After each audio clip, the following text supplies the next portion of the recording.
Okay, let's see. Oh, I haven't muted myself. Good thing I wasn't saying anything bad. I'm like, normally do. I talk shit.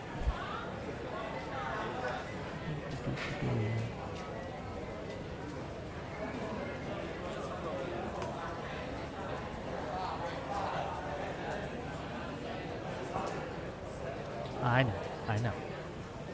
I'm aware I'm not muted, Zephyr. I usually mute myself, but no one's in the waiting room. I guess I could just go live, right? Like, again, we're just here to have kind of a informal day today. Gotta love that hot mic. Well, you know what? It could have been a lot worse. I could have been talking shit, right? But, I think I was just mumbling to myself. Hello, everybody. Hi. Welcome to the show. We've got a doozy of a day. Okay, we finally have made a decision. Okay, or well, not we, but Kamala Harris has chosen her running mate, her pick for vice presidential candidate, and that pick, ladies and gentlemen, is Timothy Walz. What do we think? What's the initial reaction here? What are our gut instinct telling us about this pick? Do we think this is a good pick, a bad pick, a neutral pick? What do we think, gang? What do we think? Shapiro is too strong of a man for her? I don't know about that. They massacred our boy Wick. Why did they massacre our boy? I don't think Shapiro was massacred. Shapiro was my choice, but Walz isn't bad. I don't think Walz is a... Look, there was a lot of anti-Semitism thrown at Shapiro, but Walz wasn't the one throwing it, okay? Walz, never a bad word for Shapiro that I saw, that I heard, so. I think this guy's got some real bona fides when it comes to policy and things like that. I don't like everything he's done, right? But I've taken a look at what he's gotten past as governor. I've taken a look at the bills that he's kind of co-sponsored, signed, things like that. It's not bad. It's not bad. It brings joy to my little moderate heart in certain cases. Okay. Thank you, Principles Before Politics. Thank you for the tier 1 gift sub on Twitch. Aircraft Sparky says, disappointed I wanted Shapiro. So, the Aircraft Sparky, just curious, if it was Shapiro, would you have voted for Harris in November? As I understand it, you're pretty Maga. You're pretty Trumpish. But I'm just curious if Shapiro would have swayed your vote. Artemis Fowl says, all the big ticket items that Walz has done are the most important topics in the election. The issue is he is the exact opposite of everyone wants for immigration. I am going to confess I am not familiar with his immigration policies. I am familiar with his economic policies and things like that. And I've made a list. Okay, I've made a list, but we'll get to it. And I see you guys backstage. I'll pull you in a second. Just to be clear what we're doing tonight. Tonight's going to be drop in, drop out. It's very informal. I've put out some feelers to people. And I'm letting you all know now, if you have thoughts on this, if you want to come on and share those thoughts, whether you're for, against, neutral, if you have questions about Walz. I'm not a Walz expert, to be clear, but we'll have the discussion. We'll have a talk about it, right? Conservative liberalism says, being a governor of a border state, Walz is staunchly anti-Canadian immigration, which is great. Hashtag build the northern wall. I love it. Soyuza says, Shapiro really had too much baggage, and Pennsylvania seemed to probably be all right without him. Shapiro, look, both candidates have some baggage. No candidate is free of baggage, right? I think that we are going to be relitigating the 2020 BLM riots again, unfortunately. That's going to be a thing. But Shapiro did have a few things that people had questions over. When it comes down to it, though, I still think Shapiro was better strategically, but that's just maybe I don't have access to information that the Harris campaign does. That's very possible, but it's gonna suck if we lose Pennsylvania by a very narrow margin. We'll see. Walz is a consolation prize, to be honest. I mean, he's not a bad guy. Like, look, I'm not I'm not angry or sad about this pick. I think it's a totally fine pick. It makes sense. He does bring a kind of party unity to the ticket. He does appease some of the more progressive portions of the party. And that's not necessarily a bad thing.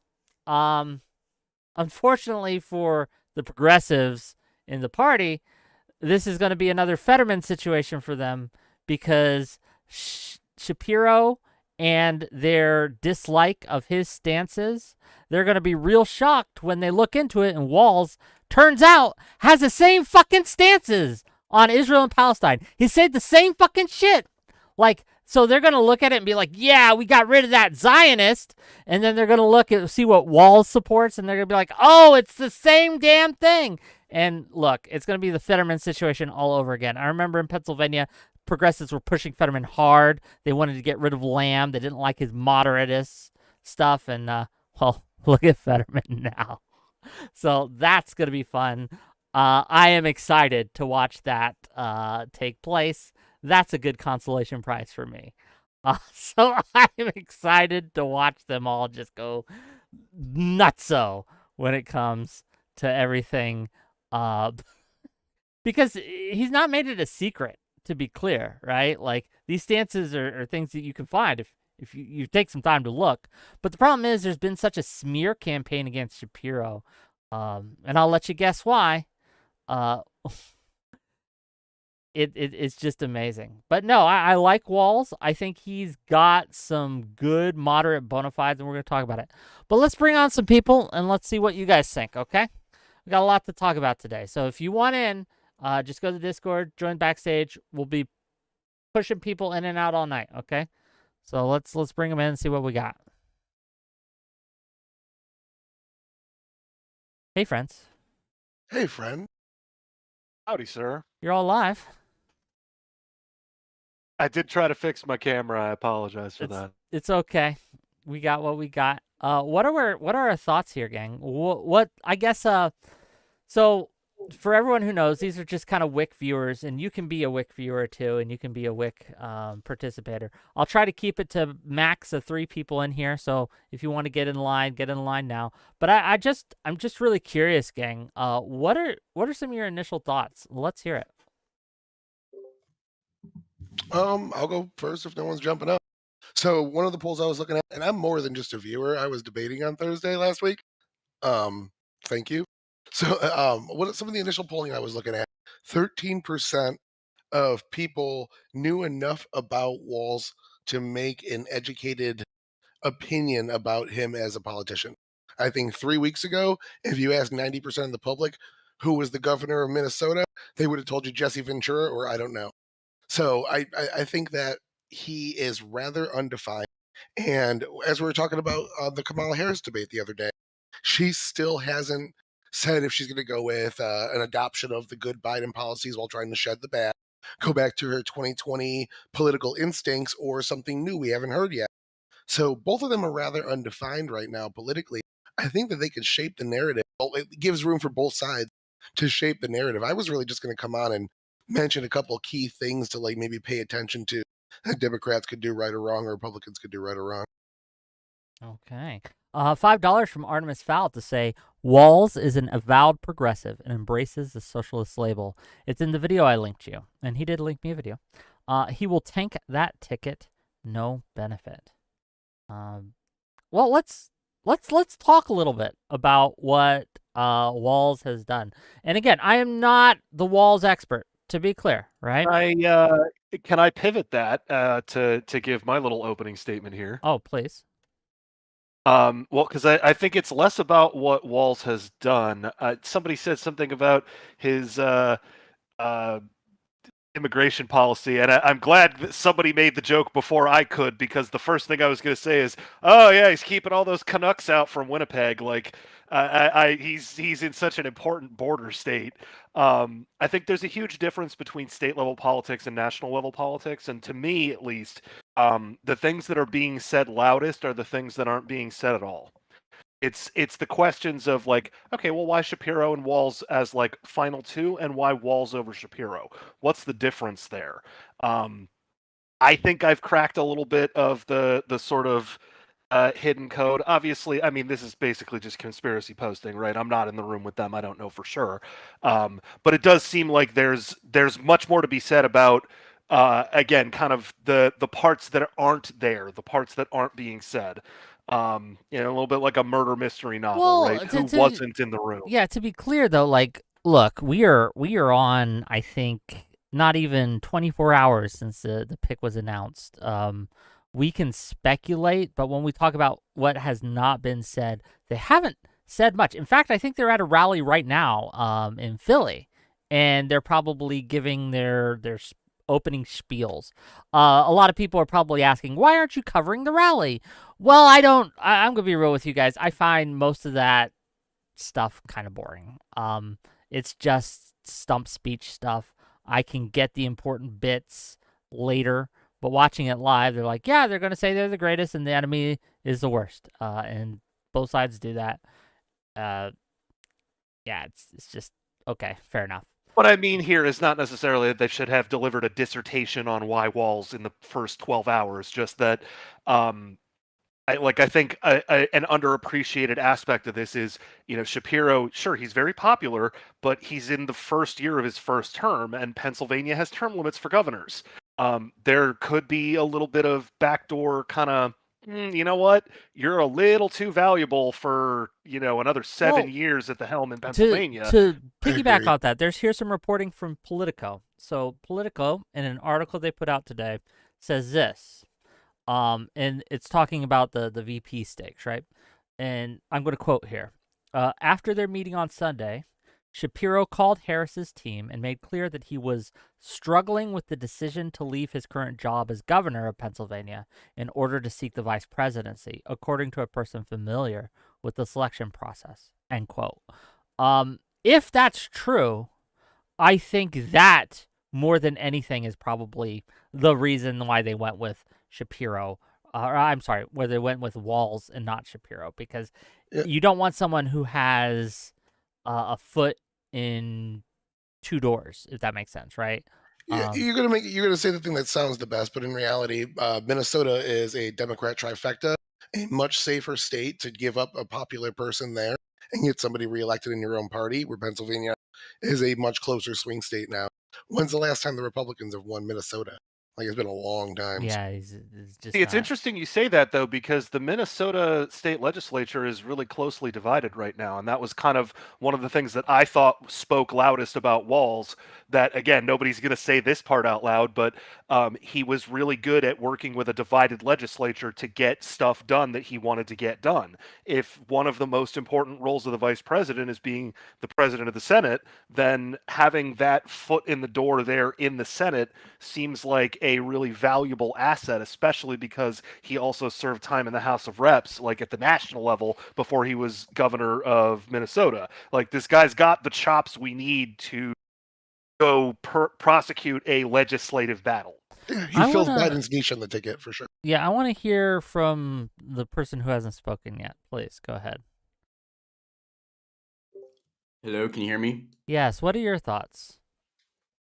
Say, so I was muted because I was watching the Pennsylvania rally, if you're wondering. All good. Anyways, What are your thoughts? I Walls. Go ahead. I think Tim Walz was a very excellent pick for a VP. And you want to know why? It's because I think he gives like an advantage to the what's it called, the blue wall, like Wisconsin, Michigan. I Wisconsin, mean, I know Michigan, he's from Pennsylvania. Minnesota. Don't get me wrong. But I think Kamala Harris picking a a VP from Minnesota might help with that region. And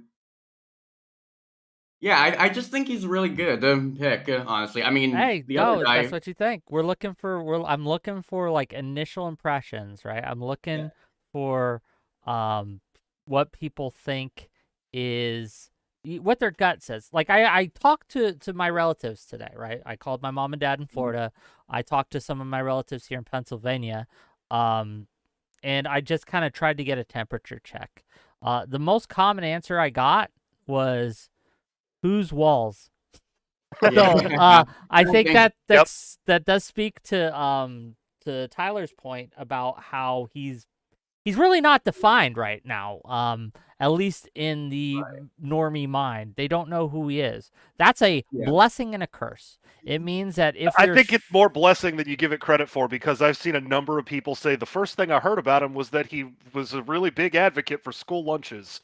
Like that plays so well It does, down the but center. don't make your judgment. Okay. That's like a 10-pin strike. that's Like, that's the first thing true. you heard about him is he loves children. But That's let the true, right but wing there's go a- first. But that's not the only thing people are saying. $5 from Artemis Fowl to say, so we have left-leaning people telling us that it's a great choice, but I'm not seeing any attempt to view this from the independent viewpoint on him. Here's the thing, like Artemis, I've invited people on the right to come on, Aircraft Sparky. I've reached out to some more right-leaning people that I know are in the Trump camp. I want to hear all opinions on them, and we're going to cycle throughout the night, okay? Gibbs is in the waiting room. We're going to get in there. But, like, the two things that the people, at least in my circles, have responded that they know about Walz are the school lunch thing, but also, hey, wasn't he in charge of the BLM riots? That's verbatim what was said. So, like, I think hang it's on. I'm gonna send you something in DMs. I think the so whole that you can- BLM crap it's just speculation. I think they're just panicking. I think they're just trying to throw stuff at the wall. That's Well, what everyone's. That's the narrative building of both sides. Is everyone's throwing everything at the wall right now to see what sticks, and that's a very good one because independents resonate to that point. I'll give Artemis something he's going to like. If it was true, but that's Hold on, the one at a whole time, one at a problem with time, it. one at a Hold time, one at a time, one at a Let time. me give Artemis some red meat. I don't think Harris has the path to victory, and that's why they pick somebody like Tim Walz, who's easily replaceable if they win. But if they lose, this is the best recognition nationally he's ever going to get on anything. As the governor of Minnesota, he's going to be a national name for a few months. Everyone will know who he is. He probably has futureship in the Democratic Party, even if they lose. That's why you don't see a big name up there, because these big names think they have a chance in 2028. It's possible. Again, we're all speculating here. I think that Walz, I like his record. I'm gonna be real with you. I like his record overall. Yeah, I did some research. I do like his record too. Yeah, I enjoy the school lunch thing a lot. I think that was great. I think he's done some moderate shit. Like he did raise taxes, or I'm sorry, the opposite of that. He cut taxes by $100 million. He's been very pro-business in Minnesota. What he's done when it comes to right to repair, he signed some really comprehensive bills on that. Yeah, he's just these are pretty middle of the road stuff. He is pro nuclear. That's good. Yeah, so when it comes to just the kind of moderate economic policies that I like, he seems to be pretty good on that. Again, not a Walz expert. I will be looking into him more as I go.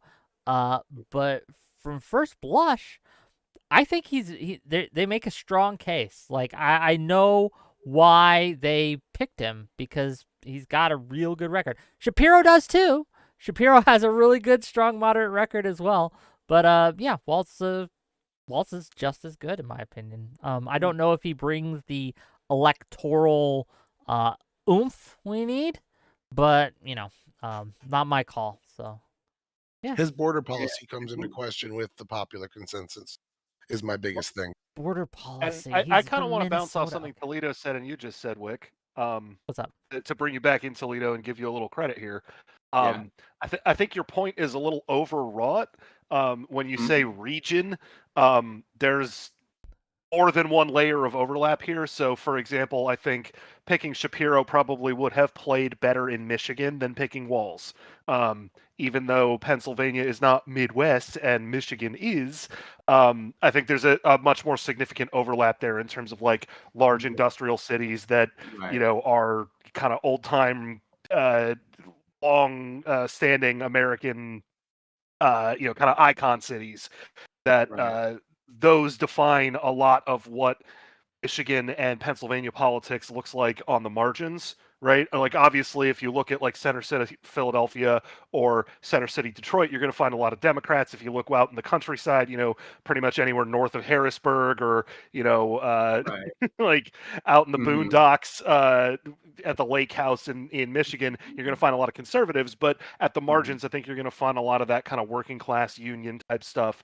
That, I mean, it isn't that stuff isn't present in Minnesota, but I think Minnesota is a stronger play for Wisconsin specifically. I think there is an aspect to this that says Yeah. Whitmer is popular in Michigan, And Shapiro is popular in Pennsylvania. That gives us two strong advocates who are pushing for a Harris win in their own states without giving up power. Meanwhile, Minnesota, which is a lot safer, we can snag their governor and use him to put a little bit more pressure on Wisconsin, which is literally a neighboring state. Okay, get so your- I get just your real quick, oh. from my audience, got to read some audience comments too. No Cow Mike says this. The pick was probably to grab back any Midwestern voters J.D. Vance might have snatched away. Although after the last 2 weeks, not sure J.D. Vance is appealing to anyone besides J.D. Vance. And even that's questionable. And I just want to contrast the Walz pick with the J.D. Vance pick. I think that to compare them, the point of comparison I would give, again, just first blush, is that both were designed to appease the base to a certain extent. Walz does appeal to moderates, but he also appeals to people like Bernie Sanders and AOC and kind of the more progressive wing of the Democratic Party. And that's a good thing. I think J.D. Vance was also designed to appeal to the kind of the conservative, MAGA-ish wing of the party. The difference between the two is that Vance does not have any appeal. In fact, he has negative appeal outside of that specific group. And when it comes to Walz, he does have some inroads into the more moderate people who might be wishy-washy, kind of on the fence. I think he can make a strong play, or a strong argument at least, for them. And then $10, and then I'll let you guys go again, from Artemis Fowl. Reminder, a politician isn't judged on their mild stances, but their extremes. You're only looking at the things people like, but its issues are much larger than schooling lunches, like Somali pandering. I don't know what you're referring to, but I'm sure you will tell me. Okay, what are your thoughts, gang? And to Again, get- sorry, you go first. Oh, okay. And to PBP, I get your point with the whole regional advantage thing. I do think he would have a better shot in like Wisconsin. I think you said. Is that right? Yeah, that in terms of if you're choosing between Minnesota and Pennsylvania, I think you have a hard sell that Minnesota was better for Michigan, but I think you have a much easier sell that Minnesota was a strong play to say we need help in Wisconsin. Right, and I get that. But Wisconsin, I think, was one of the narrowest states in 2020. So I think Wisconsin. I mean, God forbid this happens, but if either of the three battleground blue wall states were to fall, I think Wisconsin would be the one to fall first. So But that's exactly why I think the pick here suggests that that's the play, is like, we understand this is now the must-win state, right? Like, we feel better about Pennsylvania after the Harris switch. We feel better about Michigan. We don't feel great about Wisconsin. We must. I mean, it's one of the must-win states. We need to win those three states: Wisconsin, Michigan, Pennsylvania. There's a few weak and because wouldn't the alternative here, because like Mark Kelly and Roy Cooper were being floated, like there could have been a play somewhere else to make up the Wisconsin vote if there was, I think, internal polling that suggested that was a viable path. But yeah, sorry. Yeah, and I'm sorry. just to be clear though, real quick, last say for a couple of you, then I gotta cycle out. So. Yeah. I got one more thing real quick. Again, you understand. I think that a lot of these controversial stances, border, Gaza situation, border. He said he voted on bringing in undocumented people, giving them IDs in his state. I'm pretty sure he was one of the people that talked about giving them like local voting rights as well in like their city elections. A few cities around the country do that, but not many. It's very anecdotal. In Gaza, he was for the ceasefire, said that what's going on in Gaza and Rafah is intolerable. So he was a bit more outspoken against Israel than That's Shapiro not was. true. I'm He looking at hasn't. his quote right now. He's got pictures of him and Netanyahu hanging out. Okay. The situation in Gaza is intolerable, is what he said to March in CNN in March. I also think it's there's a huge difference between what a governor is going to say on like an international issue, and even like the VP. Like I think people are assuming that Harris is like on record with her official stance, and I'm pretty sure that the much more likely outcome is that Biden had the official stance because Biden's the president, so he had to have the official stance. Yeah. And Harris was the pressure release valve, and I'm just anything saying we heard from her was like manufactured to create the impression that this is something we have multifaceted views on because the official stance is what Biden's saying. So I hear here's what what you're Tim saying. Walz said. He said, the ability of Jewish people to self-determine themselves is foundational. The failure to recognize the state of Israel is taking away that self-determination, so it is anti-Semitic. Again, he's got pictures with him with people in the Knesset. He's got the Israeli flag behind him. Like, if anyone's thinking this guy ain't pro-Israel, you guys are fucking stupid. Well, that's what I'm saying. This is more recent times. In 2007, he voted against some resolution that the UN passed against Israel as well. Like, he's got a record on doing things pro-Israel, but in this most recent situation, he was calling for a ceasefire, saying that Israel needs to stand down in Gaza.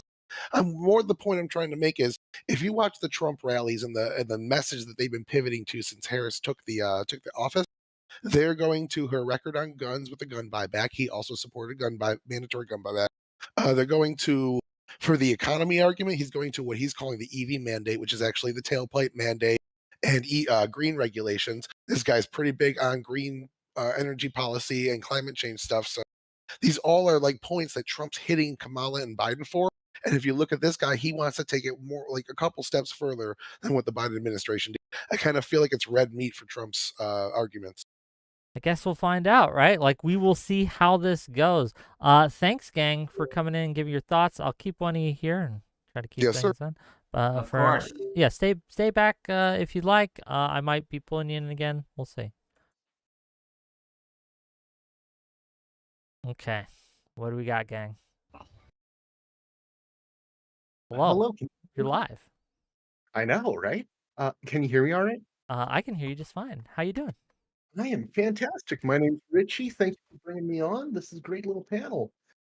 I from the windows to the walls, right? Is that the tagline they're going with? I like it. I just like thought of it. I'm excited for this, man. I'm so I don't think they really what's your biggest why are you excited about Walz? Explain it sell Walz to my audience. Go ahead. So I think there's a couple things. I mean, the first thing that jumps out to me is that he actually has policy. The number one critique I've heard of the Kamala campaign is that, what's her policy? What's her policy? Walz has a policy that he's implemented in Minnesota. He's green energy. He's, like what he did with the school lunches during the COVID pandemic, huge support. And then on top of that, Minnesota is one of the states the Democrats need. So it's all in all just a really strategic pick. I thought it was very good. Okay. Gibbs. Oh man, Lordy, Lordy. Let me tell you, I've been praying and hoping for something like this to have happened. There is no better candidate for Trump than Tim Walz as their vice president. Holy shit. This guy is a walking fucking disaster for the Dems. I can't even believe she picked him. It's just like she took a list and goes, what's the worst candidate I can get as my vice president? this is the guy. That's who we're picking. This guy literally is on record saying, hey, if they build a 29-foot fence on the border, I'm going to invest in a 30-foot ladder factory. That's literally a direct quote. This guy clearly hates Americans. He clearly doesn't care about the immigration issue. Let's see. He's the trans rights guy. He's got the most liberal trans advocacy program in Minnesota. I know that probably sounds good for some people, but he's over here ready for the kids to get the junk cut off, and he's okay with the parents not even knowing. Let's see. It's interesting that he's okay with that, and they talked about school lunching. He talks about the boys' bathrooms. They're putting tampon Tim here, bro, is putting tampons in boys' bathrooms. It's ridiculous. I can't even get gave illegals driver's license. He's giving him health care for illegal aliens. He headed a $250 million COVID fund embezzlement scheme. Let's see. He was pro the BLM riots. The list goes on and on and on and on. He encouraged irreversible trans surgeries for minors. Last week he declared himself a socialist. Oh man, I can't even he's legalized infanticide. I can't believe the gift. It's like she gave this to the Republicans as silver platter. Her best thing, I complimented the Dems last week. I literally, on your stream, complimented them for having good strategy with Kamala. Her biggest thing is that she could distance herself from Biden. Her policy was like kind of nebulous, and like she could put forth whatever policy she wanted. And now she has tied herself to the most left-leaning person since, I don't know, Lenin. It's crazy. Come on, let's talk about. Look, I think that if this is your line, that Tampon Tim and all that is going to be the line of attack, I think that's a that banger, bro. Kamala Tampon Tim. wins in November, because Absolutely I not. think that when it comes to how the normie voter sees Walz, what they're going to look at is they're going to look at what he's done in his state. They're going to look at what he has done or advocated for nationally, and Bro, I Tim think if Walz, we look at his record, name is hold Walz, on, he doesn't if we look at understand his Walz. record, we can clearly see that he's not super lefty. He's pretty moderate. He's maybe the most lefty guy they could have found. Oh, come on. Bro, he's awful. This guy, not only that, his name is Walz, the guy doesn't even understand how walls work. It's crazy, bro. Operation Lone Star, I mentioned this, 85% decrease since they put it up. He's over here saying, we're going to throw up 30-foot ladders to get over these barbed wire fences. You know, like the guy is a straight idiot. And like, I don't know how he got elected. You know, apparently he's more smart than the rest of the people in Minnesota, but I think he's guess got elected he bamboozled them. Yeah, it's crazy. He bamboozled him, but dear Lord, this guy's got less brain cells than a snail. It's impressive. I like, and he's super left. This is the biggest gift she could have gave Republicans. Like, I was seriously concerned, and now it's a wash. And to be completely fair, I mean, Trump did say he was going to build a wall, but he built a fence. So let's not judge how, what people think on walls right now. I mean, luckily Texas has proved the walls work. So, maybe Tim Walz can. It is true. It is true. Operation Lone Star has been a wild success. I mean, Tim Walz maybe needs to go back and read a book about walls.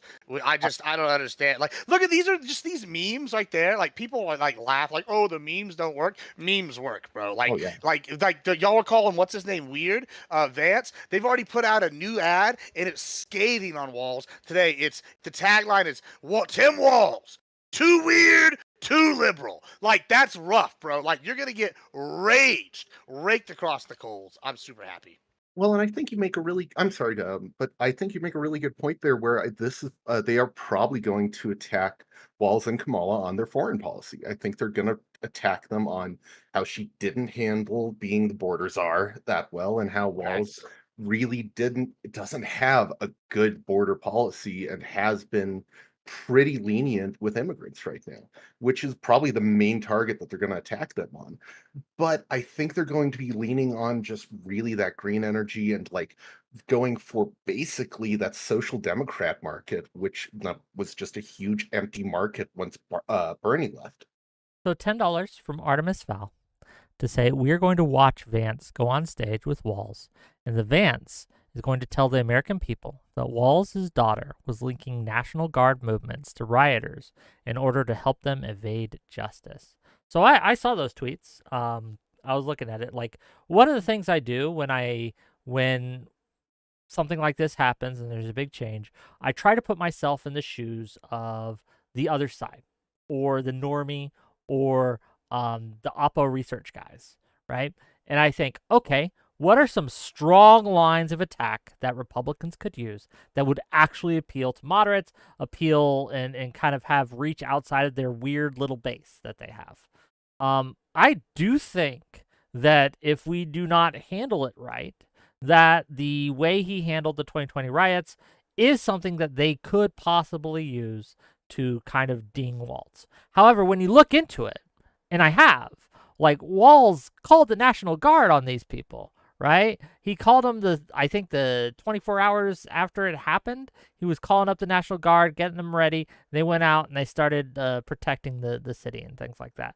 So I don't know if it will be really important to see how the messaging is from Kamala's camp as well as the messaging from the other side to see if that really sticks. But yeah. There's so many other avenues that they can go. Like, okay, so like Minnesota. I'm talking ones that will work, right? Oh, well, let me hit you with one that'll work. I don't think the 30-foot ladder thing's gonna. Oh, it's gonna stick. Yeah. It's gonna stick. It's like, I don't think you understand how many people are upset about the border issue. Like, well, I think something interesting here is the BLM riot thing. I think actually speaks to. I don't know how effective it's going to end up being, but obviously, if you're like on the conservative side of the spectrum, you don't like Harris and Walz, like duh. But a conservative attack on them that actually kind of strikes right at some liberal heart or liberal core or lefty core is that whole BLM thing where you could say, oh, are you upset about the NYPD storming Columbia and arresting protesters over their free speech rights? Look at the guy who just got nominated to VP, who called the National Guard on protesters. Like, I don't think that's necessarily the way the right argument would frame that, but it does actually speak to something that hurts. No, I think, hold on, just real quick. I think, hold on, just real quick. I think what will happen on the debate stage, and I hope to God they debate. I hope Walz and Vance get on a debate stage and I get to cover it live. I'm praying for this more than anything I've ever prayed for. Okay, but regardless, what I think will happen on that debate stage is I think that January 6th will come up. Walz will bring that up, right? And they'll talk about how it's an insurrection, how it's bad. And then Vance will look at him and say, well, look what happened in your city, right? Look at how you let Antifa burn down all those people's businesses and homes, and you didn't do enough to stop it. And I am curious to see if that will work. I don't know if it does, but I worry, my concern here is that it just takes away a big attack angle we have against Trump, and that is the January 6th insurrection. But yeah, I want to hear from Lactoid, who hasn't said shit yet. So Lactoid, what is your impressions of the Walz pick? Give us what you got. Yeah, so I'm not going to talk about Kamala because she's not interesting right now. I think really we should be talking specifically about Tim Walz. So there's two ways in looking at this. There is like my evaluation of Tim Walz as a candidate, and there's my evaluation of Tim Walz like as he would be a politician. And I think these are two separate categories. As a candidate, I think that Tim Walz is a poor choice, and I think that the fact that she didn't go with Shapiro, it makes me suspicious. I don't know this for a fact. Suspicious of what? I suspect Shapiro may have said no. I don't see the strategy here. Shapiro is a governor from the most important swing state with a higher approval rating than Tim Walz, and he's not picked. It's confusing. Instead, she picks Tim Walz, who is from a safe blue state, who has a lower approval rating and has a history that can be attacked, I think, greater than Shapiro's can. It's an odd pick. It doesn't make any sense, but yet here we are. A lot of progressives are really in favor of this pick, especially on Twitter, because now we can get into how he would be as a politician. He is like very left wing, and he is very progressive, and there is a history that we can attack. Like you brought up how he sent in the National Guard 24 hours. The reality is it's a little more nuanced than that, actually. So there were 2 days had passed with the riots happening, and he didn't do anything. Then the city had sent a request for the National Guard, and he sat on it for 24 hours, right? And he later called the response a failure. He was criticized by other Democrats at the time, right? Not now, obviously, but at the time. And when, like, the New York Times, for example, tried to go interview one of them, I can give you their name right now, Mr. Frey. They won't talk about it right now, obviously. So that's a major problem. There's also the major problem that in that his actual policies, regardless of how he actually addressed the BLM riots, which was poor, and is definitely a major attack vector, which again, I don't know why he was the vice president pick. It's crazy. But Minnesota has one of the most progressive like abortion policies in the country. I understand that abortion is like one of the weaker topics for the Republicans right now, but him being selected actually gives, I think, very important ammunition to the Republicans. That ammunition being in Minnesota, for any reason or no reason at all, you can get an abortion up until birth, right? This is exactly the thing that is actually unpopular, and this is exactly the thing that Donald Trump has been talking about that he wants to get rid of. He's saying this is the bad thing. We're going to leave it up to the states, but this is the one thing. This provides perfect ammunition to respond to the abortion criticisms. Oh, you want to come after us for abortion? We have Tim over here who wants to let it go all the way till birth. In fact, he signed a bill in 2023 that allowed it to go up until birth. No medical exceptions necessary. You don't have to prove anything. You can just get it right up until birth. And then you also have, very progressive policies elsewhere, right? In terms of his handling of immigration and in terms of handling the trans issue. I think that he's very, very progressive, which, I mean, maybe Kamala just agrees with this more and wants to see this as like a running mate. But from a political perspective, it's just odd. I was genuinely concerned about Shapiro because Pennsylvania is one of the only states that matters. Minnesota does not matter. It's just a bizarre pick. I don't. Well, what are your thoughts on it, Wick? I actually haven't heard. I mean, would you like this pick, or do you think that like it's a blunder? I see it as a blunder. I see it as a blunder. Well, of course you do, Gibbs. So first of all, I'm getting like 3 different questions here, and I got $20, but I want to answer your question, Lactoid. But give me a moment to make some money here. $20 from Artemis Fowl. Say African American population is really angry about resources being diverted to illegal immigrants, like rec centers and schools being converted into migrant shelters, while giving migrants free school, health care, and stipends. Stipends or stipends? I'm not sure. Also, Leonard D.I., I don't know how to say your name, asked if I ever found those 3 mainstream conservative pundits who disavowed January 6th. Well, Mike Pence, he was one of those. I think that I had the list. So Mike Pence, there was Mitch McConnell, he disavowed it, and we had Joe Walsh who disavowed it, and there's several more. I don't have the list. David French, I believe. There's a few who disavowed January 6th. But that wasn't his question. His question was, to be clear, Destiny's question was pundits who disavowed the rhetoric that was coming out of the extremist MAGA party. And I think that I don't have that list on me right now, and that was harder to find. But when it comes to just January 6th, there's plenty of people who disavowed that on the right. So yeah. Okay. Let's see. To answer your question, Lactoid, I'm not sad about this pick. I wanted Shapiro. I thought he was a better choice strategically. I think that you're right in that Walz does open up avenues of attack that I would rather not have been like. Look, just from a selfish perspective, I don't want to do more panels on the BLM riots, but it looks like we're going to have to, okay?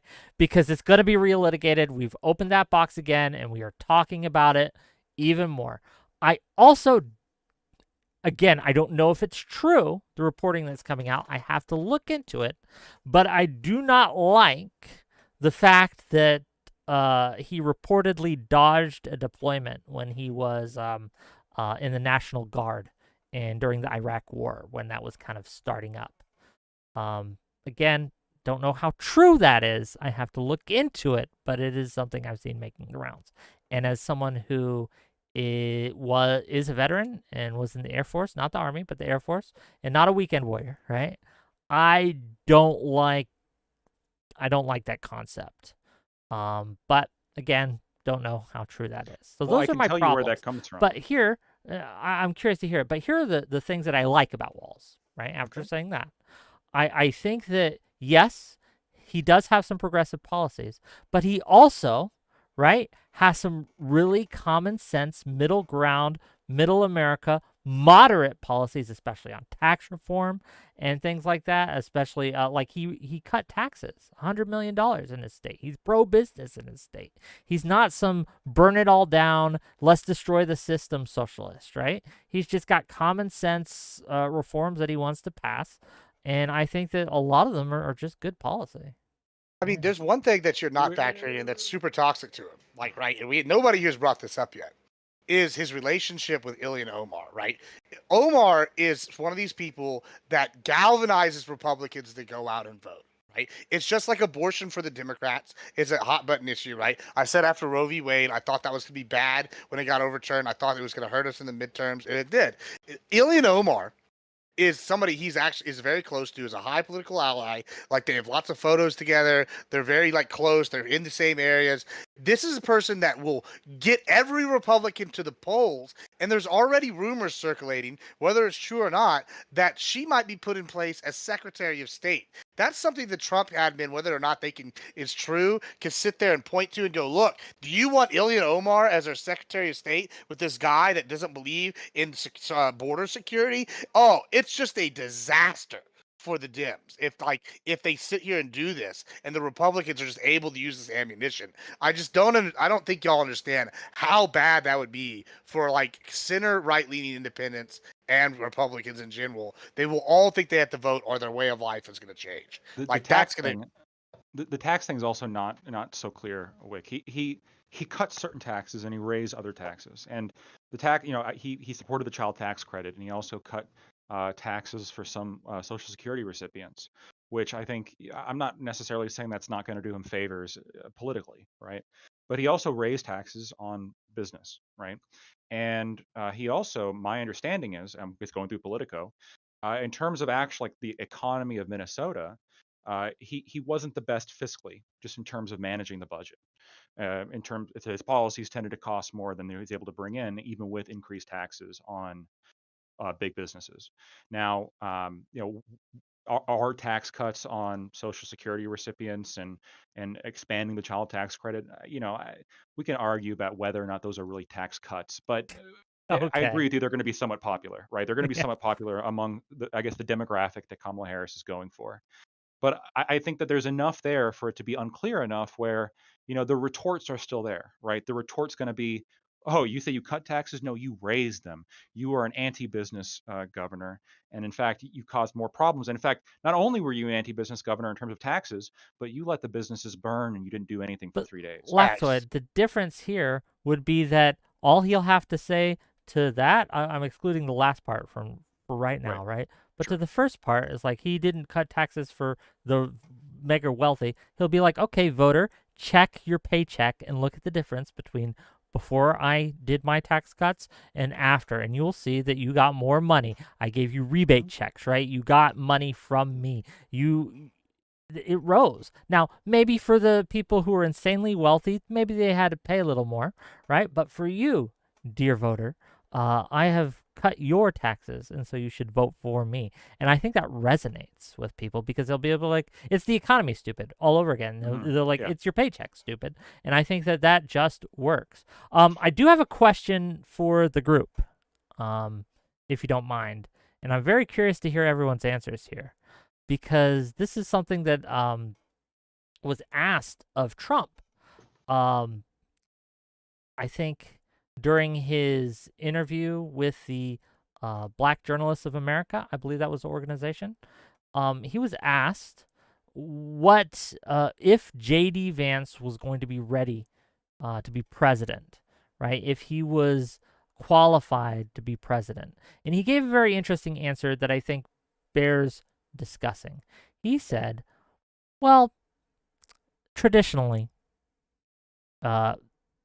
vice presidential choices don't matter to the election. Two questions for you. Do we think that's actually true? And how important and impactful do we think that the Walz pick will be on the election in November? Regardless of whether you think he was a good pick or a bad pick, do we think that this is going to influence the election? Why or why not? Go ahead. Sure, I'll go first. I actually generally agree with the statement that vice presidential picks don't matter. I think with the case of JD Vance, I don't think it's going to matter because we all know it's going to be Trump policy, right? With Kamala's pick, we don't really know what Kamala policy looks like, right? If she's never been on her own, except for separate of Biden, her like in Congress record is kind of hazy. You know, it looks like she's super liberal, but then she's got a ton of no show votes. You know, so she's kind of got this ambiguous. So the only policy that we have to even look at the ticket is Walz policy. So you're going to have to combine these things. And whenever you have things that are just totally insane, like free healthcare and free and driver's licenses for illegal aliens, that shit is going to play really, really bad. And it's going to look across like, oh, well, this is what the borders are who failed at the border is basically advocating for. And I think Tim Walz policy are basically going to just become the Kamala Harris campaign policy, like snafu, as opposed to like with Vance and Trump. It's all Trump policy. There's only Trump policy. There's no Vance policy. I want to hear what everyone else thinks, but just to that real quick, and $5 from Artemis Fowl, but we'll get to that in a second. I don't think that's true on both counts. I think that what Walz does is he does appeal to a certain demographic base that feels unheard, unseen by the Biden administration, right?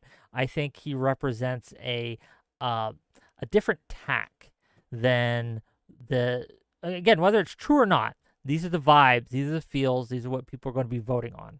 And I think that he does signal that Harris is willing to listen. And I do think that Buttigieg had a very good reply when it came to Trump's answer to his question.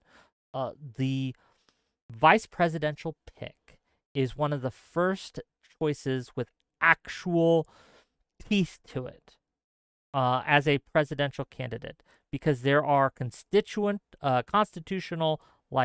instructions on how that works, on what situations where it comes into play, what responsibilities that they have, and your pick for that does signal how you're going to govern, and it does have a potential impact on America. And I think that in this race specifically, with all the craziness that's happened, right? We've had Biden drop out, we had Trump almost get assassinated, all this crazy shit's happening. I think that now more than ever, these choices absolutely matter. And again, I want to contrast this with JD Vance and how bad and poor of a choice JD Vance was. Look, if we win this election, if the Democrats, I should say, win this election in November, I'm going to point to JD Vance as the reason Trump lost. That is going to be the reason Trump lost. It's his VP pick. That more than anything. But I want to hear everyone else's thoughts on this. So, Lactoid, go ahead. I mean, Wick, we can criticize JD Vance, but at least he took his deployment to Iraq, unlike Tim.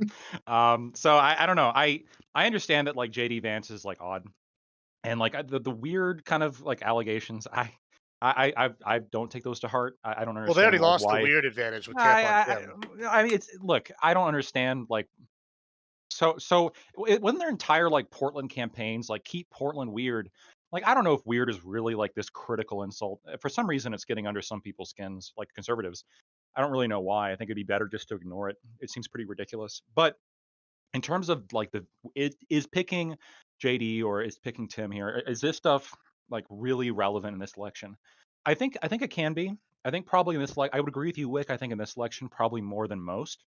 Given just the circumstances we're working with, I've seen more attacks on Tim on Twitter than I have seen on Kamala. Right?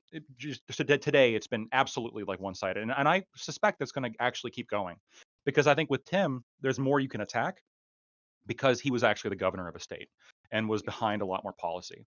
And Kamala hasn't even come out with a fucking campaign platform yet, and here we are, like what less than 3 months from the election. There is something to attack when it comes to Walz, right? You can attack what he did as a governor. You can attack the BLM stuff. You can attack the actual bills that he signed. And it gives the Republicans some, I guess, talking points as to what they think or what they're arguing the Democrats will do if they get into power. This might change a little bit when Kamala announces her platform. But until then, I think that Tim's going to be, really the one that's going to be criticized.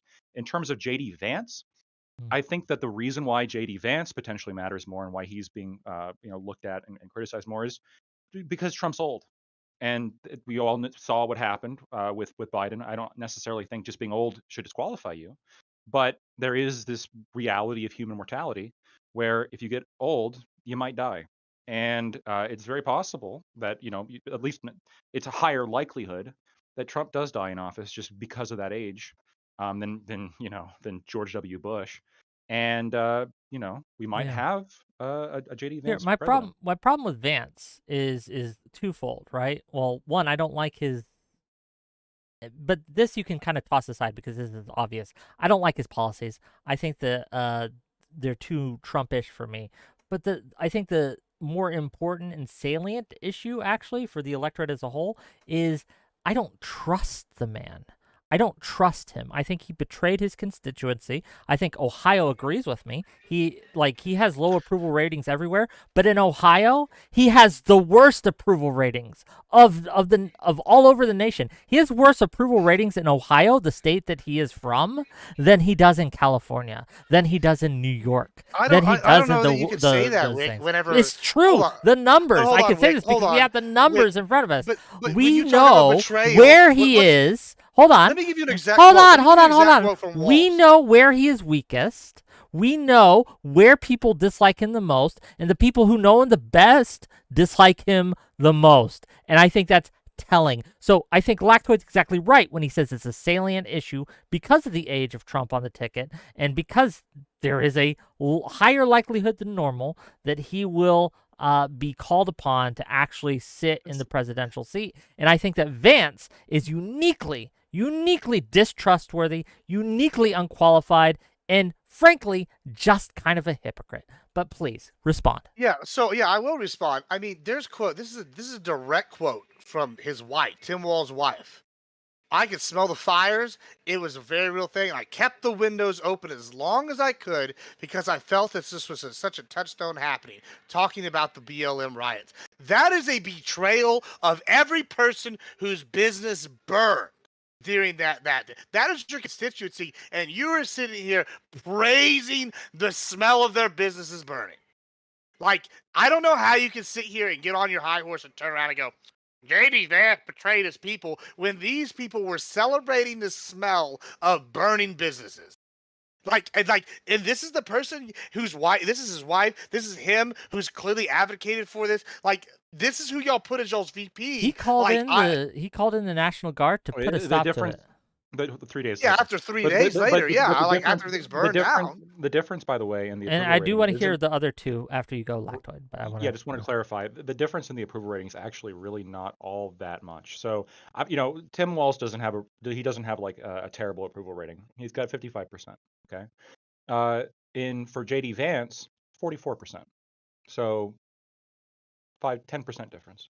You gotta compare it to the unfavorables too. Like Walz is up 13 points, I believe, right? He compared when it comes to favorable, unfavorable, 13 points. So 13% more. I think he's more likable than unlikable. Most people are neutral on him, to be clear, right? Most people don't know him. I don't know was, I think, the biggest number. But when J.D. Vance, that flips on its head.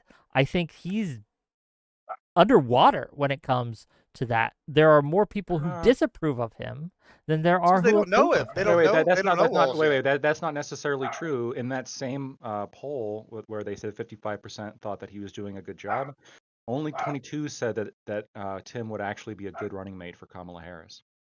Okay, but you're not comparing apples to apples here. I'm talking about favorability, not whether they think he'd be a good running mate, anything like that. I'm talking about strictly the favorability numbers. I can pull it back up if you'd like, and I can give you the links. I'd have to look for them again, but I did this the other day. I went through it, but I'll find the exact numbers for you.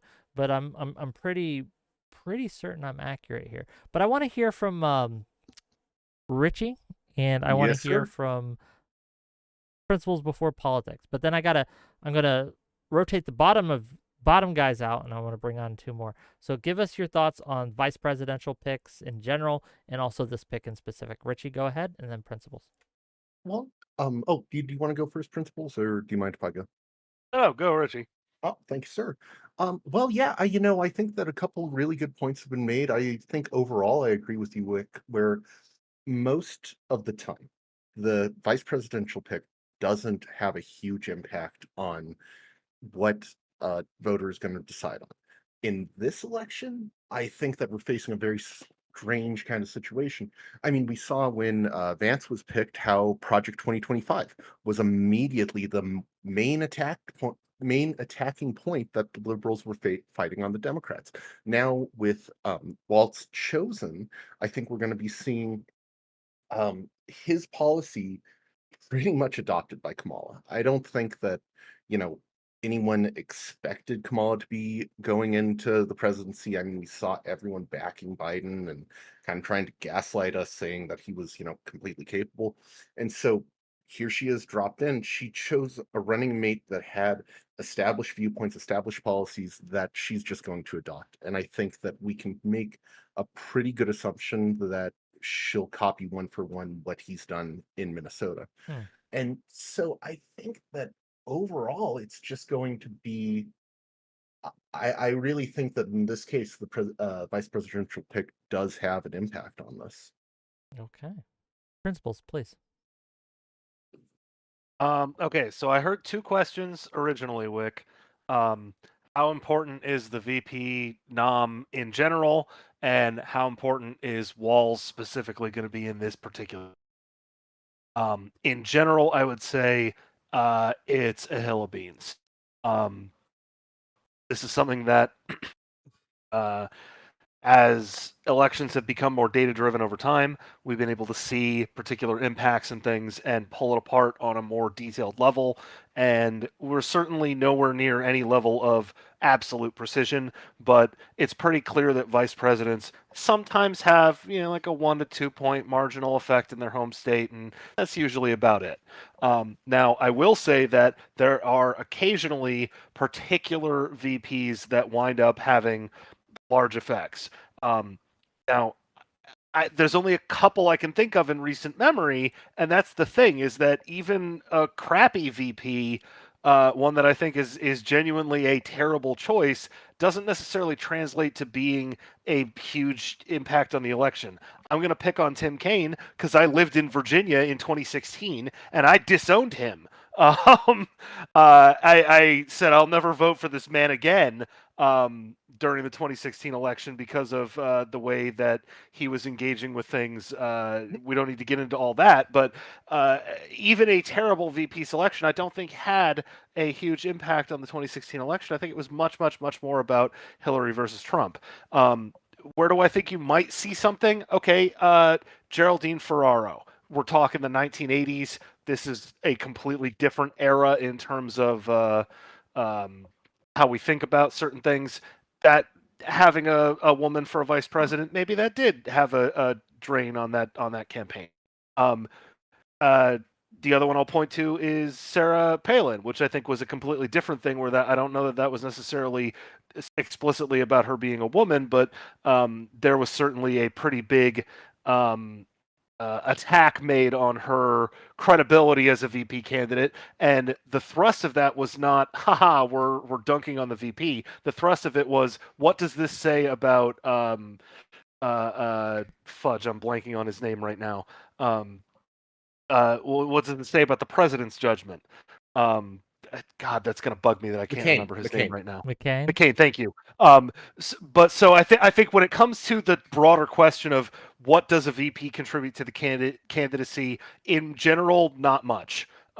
It can have a tiny impact around the margins, but we're really talking about very, very small things that don't generally tip the total election. It might tip one state, and if that state happens to be critical to the plan, then sure, maybe that's important, but I'm not sure that I think it's that big of a deal unless you can make a big judgment question out of who the VP pick is. This current election, I don't think that Walz is going to have a particularly large impact on the outcome. I don't think he's going to galvanize leftists or base Democrats or base conservatives or MAGA. Like, I don't think I can think of the particular group that doesn't just hold an opinion, right? Like, if you don't like him, you don't like him, but I don't see him as being particularly galvanizing.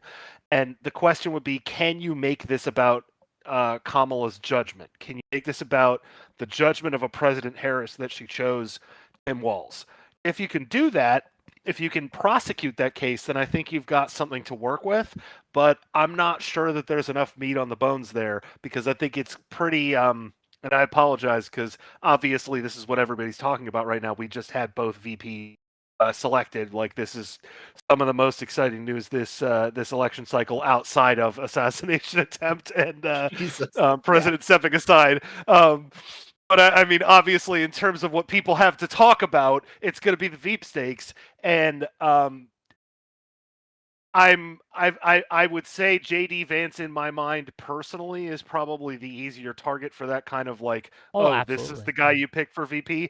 But by the same token, that's just my personal preference, and I see that. Like, I don't think most people that are on the Trump train are necessarily going to perceive that as being a particularly effective attack. I don't think people in the middle are going to see that as a particularly effective attack, because a lot of it basically boils down to, I hate Trump anyway. I agree with the and first I part. think on the Harris side, you've got the same problem, where it's like, well, I just don't like leftists, I don't like liberals, I don't like Democrats, and therefore I don't like Tim Walz. And if you're some normie in the middle, what you're going to hear is this guy for school lunches. Two things, like, and then I'm gonna. That's my read. Two things. He's then a pretty average choice. Two things. I got to read the super chats and cycle some people.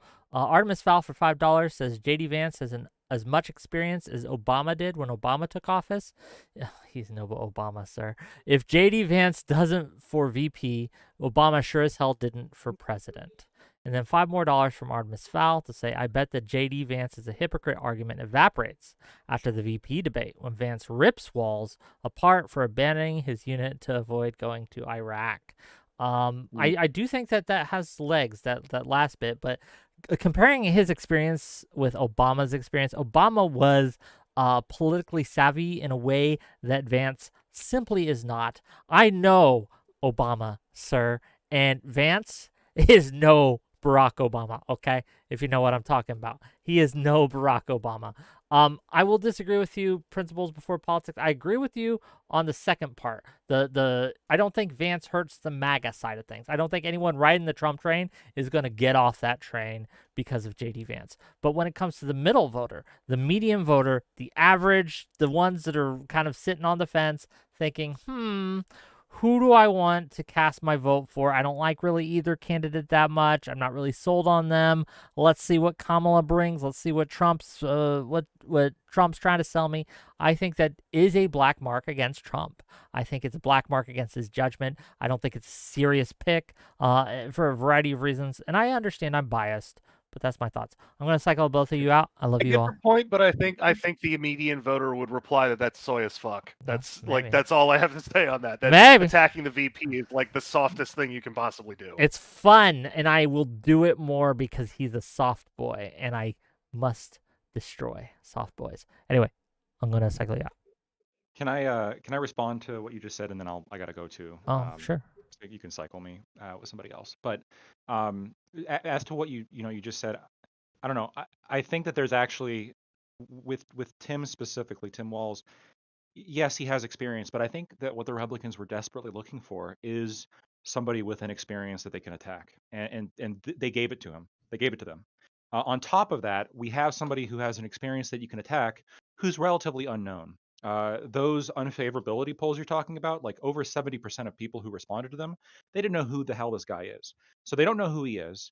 They were basically fresh territory to attack him with and say, hey, look what he's done.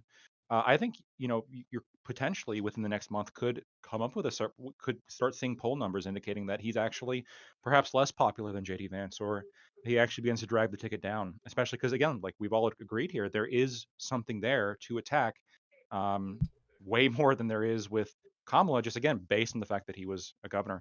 I just do you think that before I go, do you think that Shapiro said no? Like, explain to me the logic here. Look. So the only credence, the only reason I'm giving that credence, to be clear, I don't know. I would just have to guess.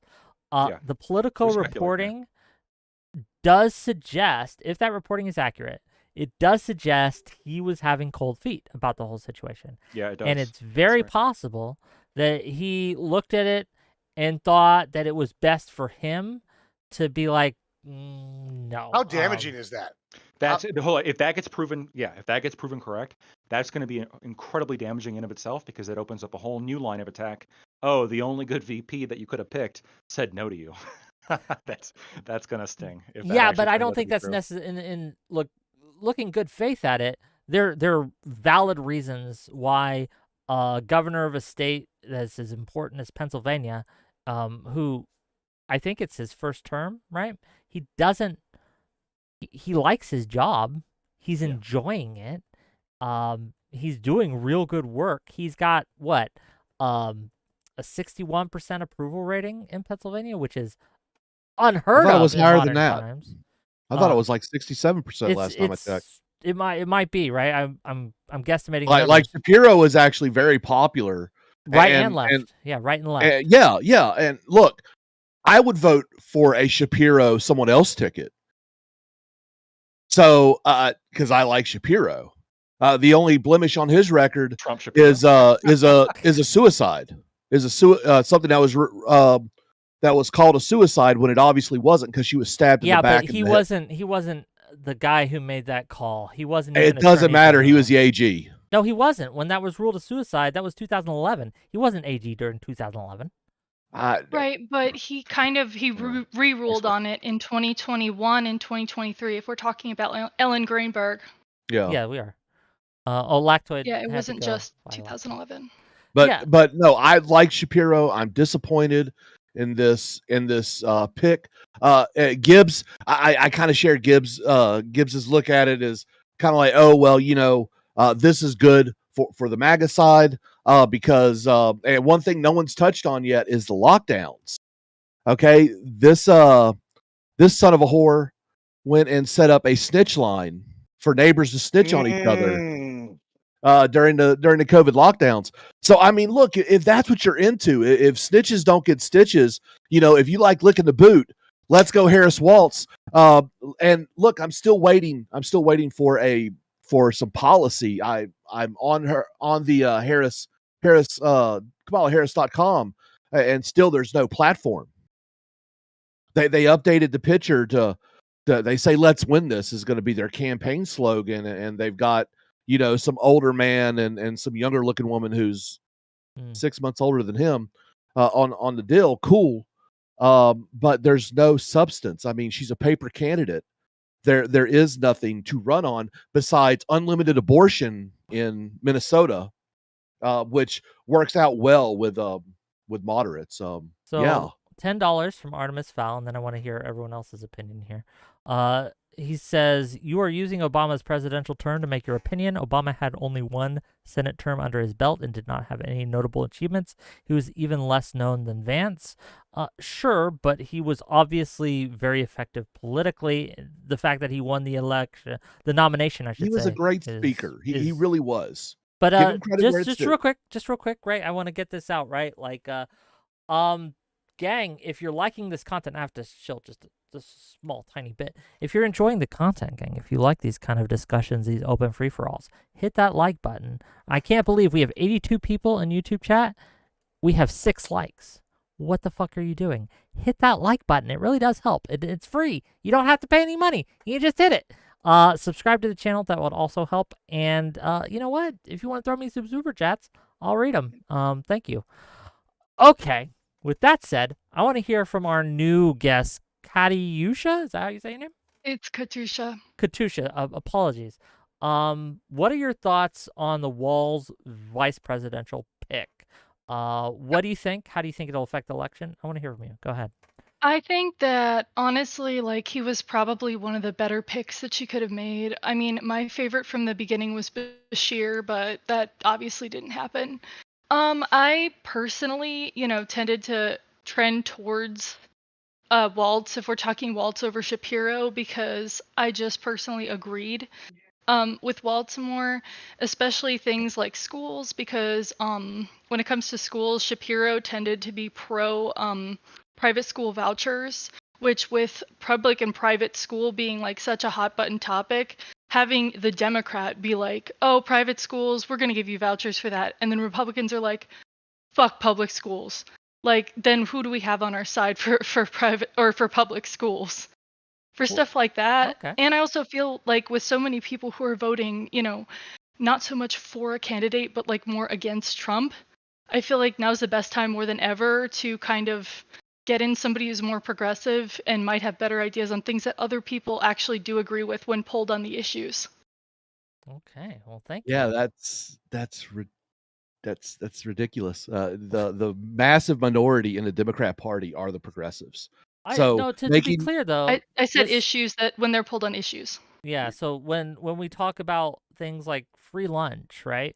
When we talk about the free lunch thing is awesome. We did that here in Oklahoma with a Republican. But that's what she means governor and about the everything issues, else. right? Is the Yeah, people yeah. who want to, like, even in red states, they get a lot of progressive policies passed sometimes Yeah. because those policies are simply That really isn't progressive popular. though. It's just feeding kids, man. yeah, Yeah, I mean, here's a Well, progressive and the policy. How Republicans. about sterilizing kids with hormones? Like that's a progressive policy that Tim Walz is a huge fan of, and now Kamala is directly tied to it. And that's a talking point that I've already used about 10 times, and I'm going to keep using it because guess what? Stay away from the kids, and that's all you got to put as a slogan. That's going to be Trump's next campaign: stay away from kids. Weird Walls wants to sterilize your kids. Like, I mean, these headlines make themselves. This is like the biggest godsend Republicans could have asked for. Well, I I'm know that super you're going to happy. use it 10 more times, considering it seems to be the issue that Republicans jump to immediately in every single debate and every single conversation. They just go, boom, trans issues at any possible topic. And I mean, if you're talking about stay away from kids, maybe Trump should have stayed away from Epstein. I don't know. Ooh. Okay. Should- I want to hear from. Hold on. I want to hear from Cancel the Communist. New person. Go ahead. Give us your take on Walz. All right, can you hear me all right? So far, so good. Oh, and All right, thank so you, and far, thank so you, good. Honkler 303 for the membership. Says, as a resident of PA and a former conservative, even when I was with the party, I liked Shapiro better than the Republican for governor in 2022. Well, Mastriano was terrible, but sorry. Go ahead. Yeah, no, Mastriano's going to lose in our Senate race too. He's going to keep running and keep losing. Based, but go All right, on with your opinion. Yeah. So, on my general opinion, I think Gibbs is hilarious for caring about the border issue like he did. I was born in Texas, and that joke about having a 30-foot ladder for a 25-foot wall is a thing you hear in Texas all the time. How else are we going to get our new illegal immigrants coming into our gardens other than the 30-foot ladder? It's a joke you'd hear all the time in Texas. Do you disagree there, Gibbs? I absolutely 100% disagree. I've never once heard that joke. I've lived there my whole life. Yeah, that's Seriously? fake news. Oh my God! Okay, I literally had heard that before when I saw. I mean, Walz the on only TV the only saying it, joke which was I've a ever pop heard culture along issue. those lines is the Olympics one. The why is Mexico bad at the Olympics? Because all the ones that can run, jump, or swim Because are we already take here. them all Like yeah. over here. Okay, so yeah, I guess that would be in the same line of it. All right, fair enough.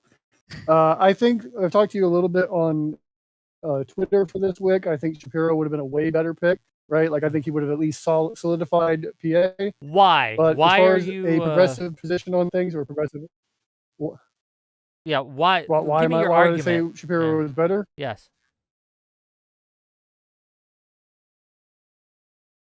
Okay, so I would say specifically the reason Shapiro would be better is he does lock down this state. He's so has such high favorability in the state that it would be really easy for him to come and do rallies and actually make sure that Kamala wins here. Okay, so from an electoral perspective, just from a winning perspective, you were like, okay, Shapiro's a pick. Policy-wise, what about Shapiro's policies do you think are better than Walz? Can you give us so some policy-wise? I think so policy. Okay, yeah. So policy-wise, I do think I disagree with the other possible progressive here on the panel. I think it would have been fine to do vouchers, like voucher programs for schools. It's one of those things where he does something that's slightly conservative, slightly moderate, and that actually gained him more support in our state. And things like that is how he wins this state. The state is still very purple. It's still very flippy. And to get the white, suburban middle class, give them their private schools. Okay. And I look at it like this: if you're going to tap the governor of Minnesota, a state that has not gone red in 40 plus years, Minnesota's in play, lads. That's what I'm hearing. Okay. Minnesota? You think Yeah. Minnesota is in play for So, Republicans? So Sell me on this because that Republicans- sounds crazy, buddy. So Republicans have gained power within the state since he became governor. There was like some strongholds, Democrat strongholds that existed that are no longer. Usually like Ann Arbor area. I think it's Ann Arbor. No, is that Wisconsin? I can't remember. But I was looking at electoral map in Minnesota versus before he came into office and when he came into office. And it has gotten redder in Minnesota. Is it going to be a definite win? Definitely not. Okay, but it is a battleground state. It is a place that can be in play. Pennsylvania, Democrats may think they have a lock, but here's the deal. Y'all just rejected their favorite governor. Seriously. Look, I honestly believe that the only reason why they went with this guy over Shapiro is because of the Dearborn, the things going on in Dearborn, because they would not vote for a Uden. Let's just be honest. Anti-Semites run rampant in the Democrat Party. So you got to cater to them. Okay, so I think that's hilarious. That's crazy. The party that almost elected Bernie Sanders, the party that did elect Chuck Schumer, the party. When did they almost elect Bernie Sanders? Not going to vote for Jew. When did they almost elect? Hold on, just housekeeping here. Cancel the 45% communist. of the Your party. audio's really. I'll tell you a different swing state that Walz is fucking up for the Dems. Nevada. He's costing them Nevada, guaranteed, almost. Just How? with his stance on immigration, it's switching it. Like I've already watched my friends that live in Nevada. They're already outraged. They're posting about it right now. Like people are not happy about his immigration stances. This is like a silver bullet for Republicans on immigration. It's the economy and immigration are the two big ones this year. Well, You and might be able to abortion get is supports going to on play. immigration. Sure, and Abortion's going to abortion. play big too. So it's Democrats. They any want to better? claim. Yeah, you're no longer roboting. Good job. Yay. Okay, cool. Small victories, gang. Small victories. So first Yeah. of all, I got a few thoughts, and I want to hear everyone else's thoughts. If you think Minnesota is in play, please invest a lot of money there as a Republican. I'm sure it's going to go well for you. Anyone who's thinking that Pennsylvania is a lock is wrong. Pennsylvania is a very purple state. It's also a bellwether state. How Pennsylvania goes, so goes the nation in a lot of cases and for a lot of reasons. And I think that it's just like every single election for the last 10 It's the years. Keystone State. It's going to be very, very close. Biden won it by such a narrow margin in 2020. Such a narrow margin, 20,000 votes, I believe. And I is can't the wait. thing. And just So hold what on, do let you me think- finish. Let me Okay. finish. My God. Okay. And so that is going to be where everyone should be focusing their efforts. Everyone should be focusing their attention because it does sway the nation in a very real way. Now, again, I hear all the time from lefties, every cycle, they're like, Texas might be in play this time. Texas might be in play. Texas might go purple. Texas might go blue. And when you say things like Minnesota's in play, that's what I'm hearing. Texas, I'm sorry to say, ladies and gentlemen, is not in play this cycle. It just is not. But we do have several battleground states such as Georgia, Georgia is in play this cycle. And I think that, like, more so than Minnesota, Georgia is the one to watch out for. I think Minnesota's a dark horse, buddy. Okay. I mean, well, but Georgia. This also hurts him in Georgia. Someone mentioned African American voters. Like what Biden won by as little as 11,000 votes in Georgia, right? So whenever you sit here and say something like, "Oh, the immigration's not an issue," and then we have lots of evidence of African American voters being outraged over illegal immigrants taking stuff that they think they should be getting from the government, taking over housing, taking over their benefits. That's easily going to cost them 11,000 voters in Georgia. And if that's Yeah. all it took last To time, me, that's going to hurt them really bad this time. Okay, I want to hear from to me, Kachu. any Oh, losses that you might have on immigration. Oh, sorry. no, it's fine. I don't think there's enough numbers to suggest Didn't mean to cut you off. that would be, such a big thing. Like I think one of the main things is that with Walz, like he does, get behind a lot of things that people who are on the left, even moderate Democrats, find important. Obviously, if you're on the other side, you're going to be like, he's horrible. This is going to tank him. No, This he's is, not horrible. this, that, and the other. But you're talking about things that are cared about more on one side than the other, and people who are on the left might not be as like that might not be their pivotal issue, is the border and stuff like that. For a lot of people it is, but I think it's But it's definitely not a just the smaller border. number. It's immigration, illegal immigration in general. Like, well, the border wasn't an issue until Texas and Florida started shipping immigrants to other states, and then all of a sudden, then it became an issue. New York all of a sudden became a massive issue with the immigration, where they got all these people. They're like, oh God, we don't have enough room for our own people here. This Georgia, same thing. Chicago, people got mad. That became an issue after Texas. Like, fine, y'all want a taste of what we're dealing with? Y'all can have it, some of it. And like then now it's an issue All right. nationwide. And like I don't know how you can sit here and say that it's not an issue when Dems are coming out So, in droves so at the local Gibbs, Then we level need complaining more about it. judges to handle asylum cases. Well, we need a and border we wall, need, but when people are coming in through the asylum process, that's a legal process to declare asylum in a country. What's a wall going to do No, if you no, can no. go to No, the no, border no. guard Hold on, and we've say, already- I listen, was one at a declaring time. asylum? Texas is our Hey, Texas already hey, had one at 85% a time. decrease in illegal One immigration, at a so time. You're wrong. Hold Oh on. my So God. what When is the was this process? decrease? Hold on. Let me interrogate As of, this. What is the since process we to put up apply for wall. asylum? What is the process? What is the process to apply for asylum under U.S. code? You're going to declare asylum while in the country. No, no, and no, you're no, going no. You have to declare it in another country. You cannot I claim missed asylum what under U.S. code on U.S. soil. That is not how that works. So automatically, going by the law, the things that our chosen representatives actually went up to D.C. to sign, make, and everything else, it is being ignored. Okay, Hold so on. But we need I more wanna- judges any to handle asylum these claim, cases. any asylum claim done in the United States on United States land is illegal. It is not. It's illegitimate. So put them on a trebuchet and shoot them over the border. $10. Oh, God. $10 from Artemis Fowl to say, if your argument is that it won't affect that many black voters, you need to understand that Trump is garnering even higher minority support and young voters than he did when Biden won in 2020. I do want to hear from the Doghouse Show, but I do have a question for Katiusha. Yeah, go ahead. So it sounds like, I don't know who you are, right? But it sounds like you lean left. Would you consider yourself a progressive? I guess, yeah, I would consider myself definitely like really progressive, but I am like pro kind of free market and all that. Okay, so not a communist. Great. Question for you then when it comes to the whole situation with not just the VP stakes, but Biden dropping out, all these things. Do you feel, and I'm just very curious, do you feel more excited today to vote than you did a month ago?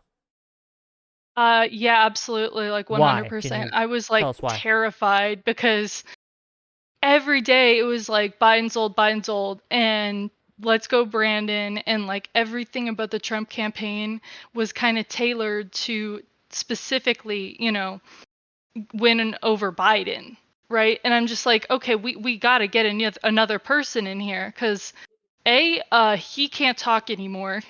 He can't adequately campaign anymore. And once we bring in another person, then everybody else will have to find new rhetoric, find new talking points, and kind of we'll get a fresh face in the door. Okay, well, thank you. I'm just trying to get a temperature check of things. And you like the Walz pick? You think it's a grade A pick? You were leaning Bashir, but Walz is a fine candidate. free. Yeah, I think he's fine. I mean, out of what we had available to us, sure. Okay. The Doghouse Show. What are your Ruff, thoughts? ruff. What's going on, guys? Oh, living life. What are your thoughts here? Yeah, so I think that Walz being picked was probably not. Y'all can hear me, right? I've been You're fine. messing Go with my ahead. audio. Okay, cool. I think the Walz pick was not the greatest, but not for the reason of saying that Trump is going to automatically win. I think that it's more a bad pick from the sense of appealing to moderates.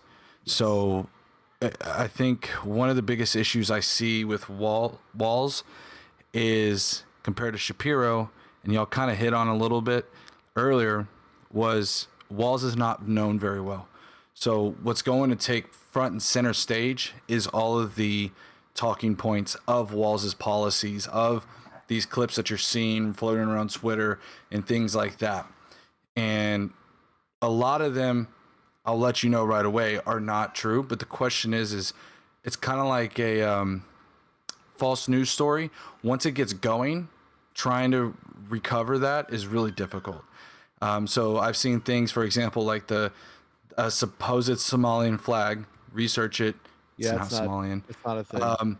You look into a lot of, like, I've seen some snippets of Walz's conversation about calling it mostly peaceful protests. But little do people know that it was like taking 2 days or 3 days after the protests has essentially died down, and there was still a little bit of protests left going on. But trying to recover from that is going to be very difficult. And I think what Gibbs said earlier, even though I may disagree with Gibbs on a lot of things, I do agree with him that when there is an appearance of a lack of Kamala's policies, they're going to turn to the only place that they can interpret that from, and that's going to be from Walz's policies. And Walz's policies compared to Shapiro's are dramatically, in my opinion, less moderate. I was just listening to Shapiro's speech, and I'm not even going to lie, as someone who's trying not to vote for Trump, but trying to vote for somebody who's a little bit more moderate, I sensed that Shapiro was very, very passionate. But he also mentioned something that I thought was really interesting, I picked up on, that I don't think that Walz would do. Shapiro mentioned funding the police. I thought that was a really interesting thing that I had heard. And what's even more wild is that the crowd went wild over that. And I was like, that's strange. So You're talking about the Philly rally that he had today. yes, Yeah. Okay. the Philly Carry rally. But is that really strange considering all the problems going on in Philadelphia? I mean, crime is through the roof there, and I mean, so police force, having a police force would be very popular there. But Walz, he did kind of screw over his police force with allowing those riots to go on as long as he did. I mean, Okay, yeah, and you guys keep saying, hold on. I gotta butt in here. Steam. I gotta butt in here because you guys keep saying this, and he let it go on for so long. It takes, like, they're not waiting in choppers to helicopter in.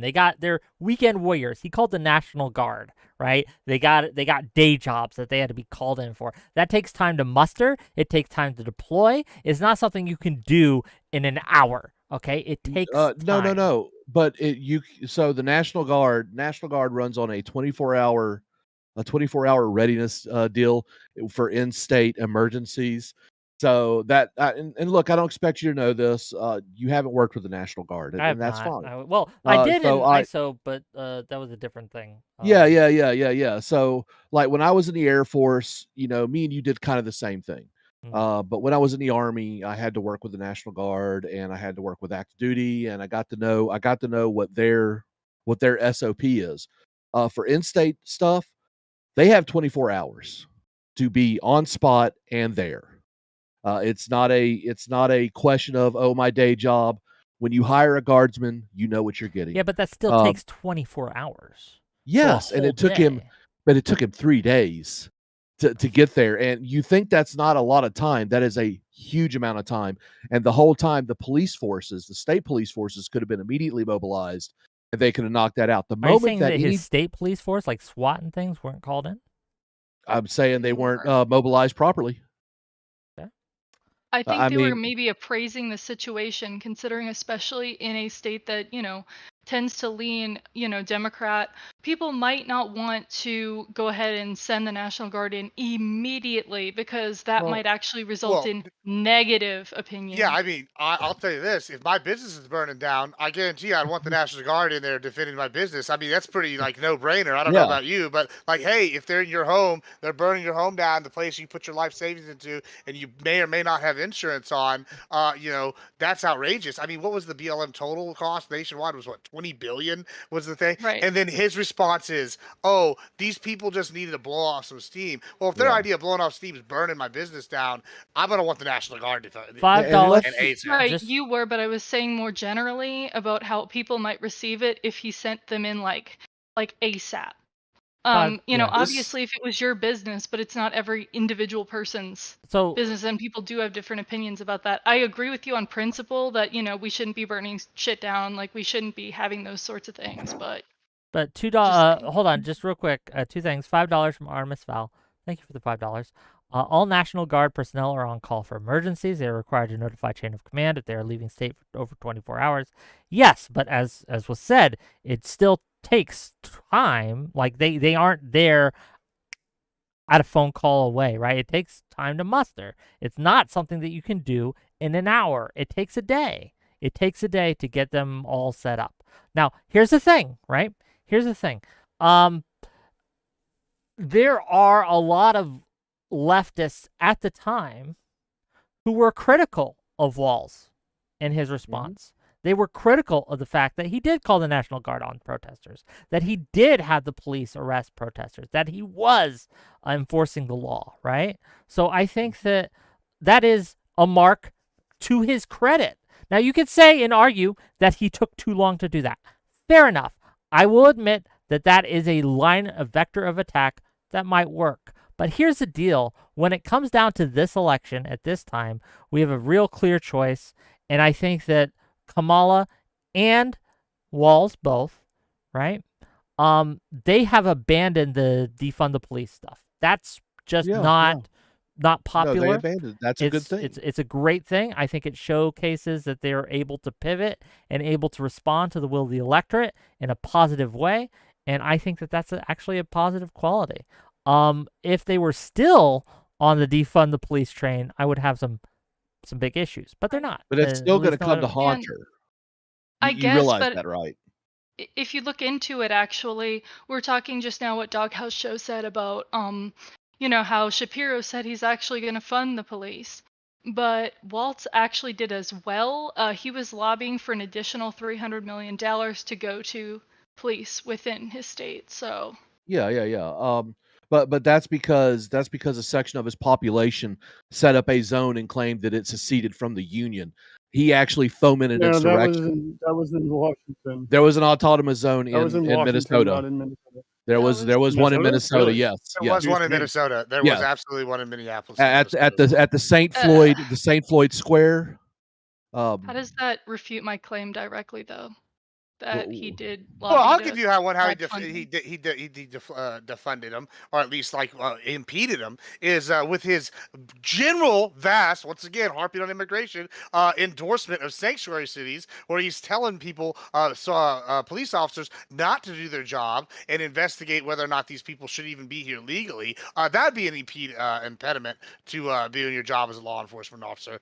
No big deal there, but that's a direct refute to your thing. $5 from Artemis Fowl to say Walz activated the National Guard after 72 hours of rioting.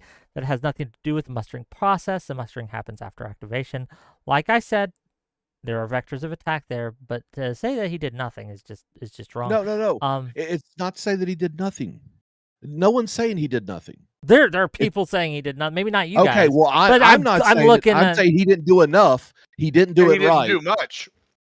And let's be honest. Look, when you couple that with the COVID lockdown restrictions that he set up, plus the snitching hotline, snitches get stitches where I'm from. I don't know about you. I don't know enough about that to comment on that. I will have to look into it. I mean, I don't know if that's true or not. I will say that, but if that is, I'm going to run with it, and it's going to be a great send me some links, and I'll look into it. Again, I'm not a Walz expert. That one's probably true. But think about where we were at that time. There were a couple different governors who set up hotlines for that. I feel like a lot of these things need to be kind of put in context of like the temperature of the nation and what both sides were kind of saying at the time and what was really, the hot button issue and what people were thinking.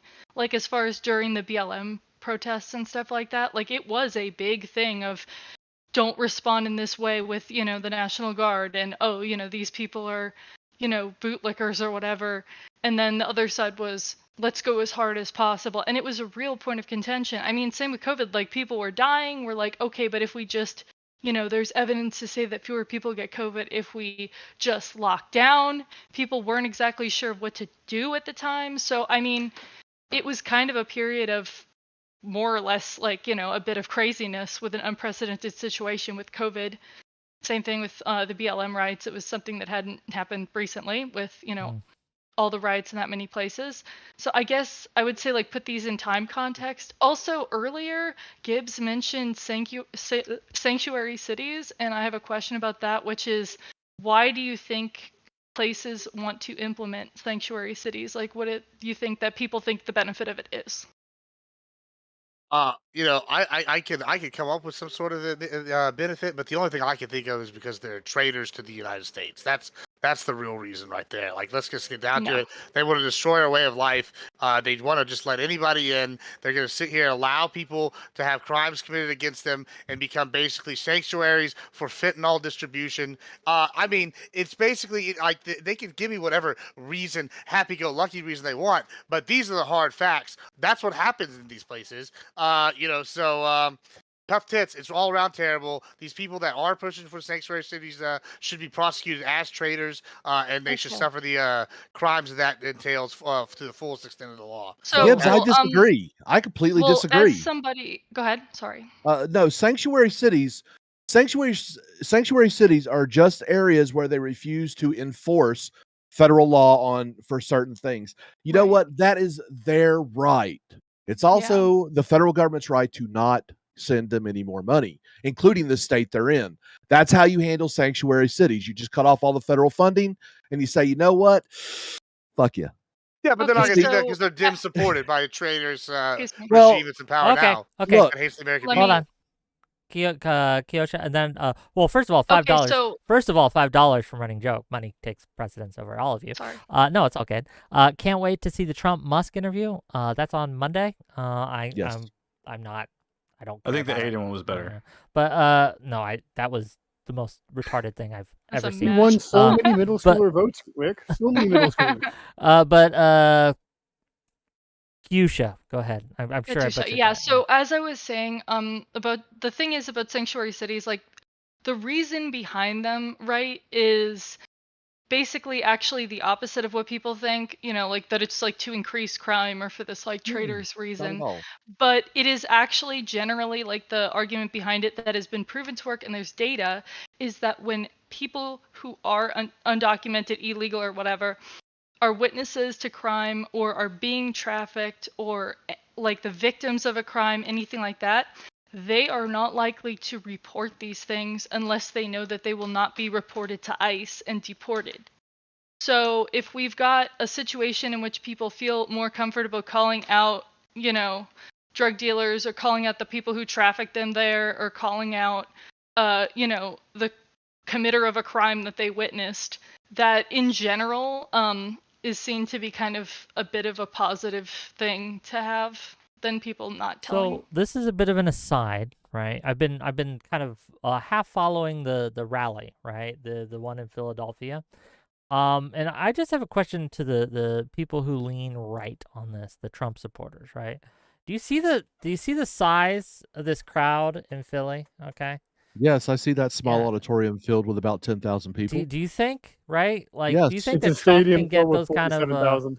Do you think that the Trump can get those kind of numbers anymore? Because I'm watching. Easily. Hold on. No, I've looked at some of the rallies he's done recently. They're pretty small rallies compared to the heyday in 2016 the and one even in 2020, right? The one in Atlanta just happened. They didn't even have to have an opening act of some rapper with a bunch of people twerking. It was literally just Trump and weird ass JD Vance. Look, the opening act was nobody cringe. shut up for that. The opening act was cringe. I agree with you. cringe. It's not for me. It's for the Zoomers and all that. I don't care. But like when we talk about enthusiasm gaps, this was a big thing in 2016, right? There was a big enthusiasm gap between Trump and Clinton. The people who were voting for Clinton were kind of holding their nose. They're like, oh, I guess, right? But Trump had a pretty big enthusiastic base. Well- I am looking at the enthusiasm gap between Kamala and her campaign now and Trump's campaign, and that has flipped on its head. So whether you think that's good or not, whether you think that's sustainable or not, in this moment in time, it does seem that she's packing the rafters. Yeah, I Trump's struggling. I gotta say that this is a misdirect. I just did a quick Google search, and this is according to the Associated Press. The average size of a Trump rally is between 50 and 55,000 people. So that's of like this year. So I don't think he's hurting for the rallies. I would look up how many rallies, what Kamala rallies look like, but I mean, she's been the presidential candidate for all of like 2 weeks. Yeah. So I don't think that's really a fair comparison. It really isn't. And look, I want to be fair to Kamala. I really want to be fair to Kamala. I mean, look, people showed up for the opening act and they left. When she started cackling, when she started laughing nervously, and I don't know if that's a tick, Hey, listen, but she needs to stop that. I think we need to have Amber Rose and Megan Thee Stallion have a twerk off for the presidency. That's what I want personally. That's why we decided, Gibbs. Absolutely. That is so horrible. I mean, next we're gonna have Al My Balls play on this. This is TV. Actually something where I wanted to hit on too. Is I've been kind of observing from the background of how Trump is attacking his candidates, and that's something that's super important. And I've been critical of this. Is he's attacking the characteristics of his opponents? Oh, I agree. Attacking the policies. And there is no policies. No. Hold on. So there may not be a fine bullet point policy, okay, but we'll attack that in a second. So they're attacking the characteristics of the candidate, typical Joe Biden type stuff as well, right? And this is something that I'm critical of with Walz, is that there is a lot of meat to chew on from that attack angle. And that's kind of where my issue is that we keep saying that, oh, well, we need to just simply rebut. That's assuming that Trump is going to attack on policy. If Trump attacks on policy, then yeah, maybe you can rebut that in some kind of a debate or something along those lines. But if we're talking about like tampon Walz or whatever, tampon Tim, like, how do you rebut that other than just saying that's kind of weird? You know what I mean? Well, Like, who cares? Well, that's what they're saying. Like, well, it's kind of actually, weird. no, if I it's may, not who cares. They are going with the line of, and Walz actually coined this line as I understand it, that that's just weird to do. If you're cackling Kamala, that's a weird thing to be critical of. It's weird. Now, I don't like that line of attack. It wasn't even cackling. He just said laughing Kamala, which doesn't even. Yeah. It doesn't even. Well, it's not alliterative. It's not alliterative. You're losing your touch, No. Trump. Artemis Fowl for $5. Wick. Republicans don't have to pay people to show up to their rallies. Hasn't flipped on its head. You are being selective here. I mean, there is a report coming out. The Kamala rallies. Yeah, well, so speaking of that, Action Man on stream literally last night, I know for all good this is where it got approached by a Democratic person working for the Kamala campaign, allegedly, and offered thousands of dollars to vote for her and go to her rallies. So allegedly, this is happening. And how many? Like, offering what is money to this vote guy's would be audience illegal. size? Exactly. So Well, No, but I'm asking a question. Wait, what's the question? What is this guy's audience size that you're claiming this about? I don't know. He averaged like 6K viewers on Kick, I guess. More than me. Now take that for what you want. I mean, that isn't much. It could yeah, it could be view bombs, you know. thousands and I think that it's seems a little I think it's a good far-fetched. time to remind people that I do get a check from Progressive Victory. You know. Yeah. Yeah, grifter. totally look, unrelated. Totally no. unrelated. I didn't even think about that. I'm going to throw this out there. Look, I think Wick is grifting a little bit with his hype on Walz. It's the only No. time I've ever accused him as such because I think he's a very Look, honest man. I think and I don't Shapiro think he's is that my excited pick. about him. Hold on. Yeah, No, we're Shapiro not is gonna definitely the look. better. We're Yeah, not that's not gonna. fair. We're not gonna attack my character like this. No, I'm I- not, it's not attacking your You character. call me I just think grifter. you're. Okay. I think you're so overhyping. It's a little grift. It's not bad. I'm not overhyping. I'm not a Walz expert. So what I've done for the last week since Walz was in the finals is I have looked into Walz. I've talked to people about Walz. I've seen what policies he's advocated for. I've looked into ways to attack Walz because, again, that's important, doing Oppo research and anti-Oppo research, if you will. And I think that Walz has weaknesses that Shapiro didn't. That's why I was a Shapiro fan. I thought Shapiro was just wildly bipartisanly popular in Pennsylvania, a Keystone state which we need to win. That's why I was advocating for Shapiro. I was hoping that they pick Shapiro. But Walz isn't disappointing to me. Like, he's not a deal breaker to me. And he has some moderate bona fides. Yes, he has some progressive policies too. But he cut taxes for people, gave them rebates. I think over $100 million in taxes. Now, again, people are DMing me saying he's raised taxes in other places. I'm not a Walz expert. I don't know every single thing he's voted on, but from what I can tell, he's got some good bones for a moderate candidate. Now, again, I could be wrong. I don't know him that well, but yeah, it's mildly positive. That's not glazing. Well, so I wanted to address something. What's your name, ma'am? I'm sorry. I don't want to. Katusha. Okay, I just don't want to say her name improperly because it's a respect thing. You could just say Katya. It's fine. Okay. That's any easier. So you said that no one really cares about these things. When it No, I comes. said Like say who tampon cares Tim. as a Who cares? response. I didn't Parents say no care. one cares. Parents care. Okay, because when you start messing with people's children, and by the way, he also supports things like not notifying parents of medical conditions going on with their family, and that's an important thing, especially in schools, because as a parent, as someone who has children, you're responsible for the care of those children, and you need to know what's going on. And if you have someone who is trying to subvert that by hiding conditions that's your child is going through from your parents, that is going to unify parents against you. I don't care how progressive you are. If you tell a parent that they don't have a right to know what's going on in their child's life, that parent will move heaven and earth to end that career. And let's just be honest. It's kind of talking about groomerish. Tampons. Who cares about the tampons? Putting tampons in the boys' bathroom is Will they die if they see it? Is signaling his support for those types of things. Leave the kids alone. That's really the big deal. Look, if progressives learn anything, leave the kids alone is the best thing they can learn. Maybe like on a lighter If you know note. anything about teenage boys, for I bet they're more likely to be like, "Oh, gross," than to be like, "Oh, a tampon. Oh, I know what I'm gonna do next." But even if you don't think this is an issue, right? Hasn't the whole thing been like the weird Vance? Like, hasn't that been like a rallying cry? Like, let's just look at it from the strategic. I'm weird. Right? So here's something that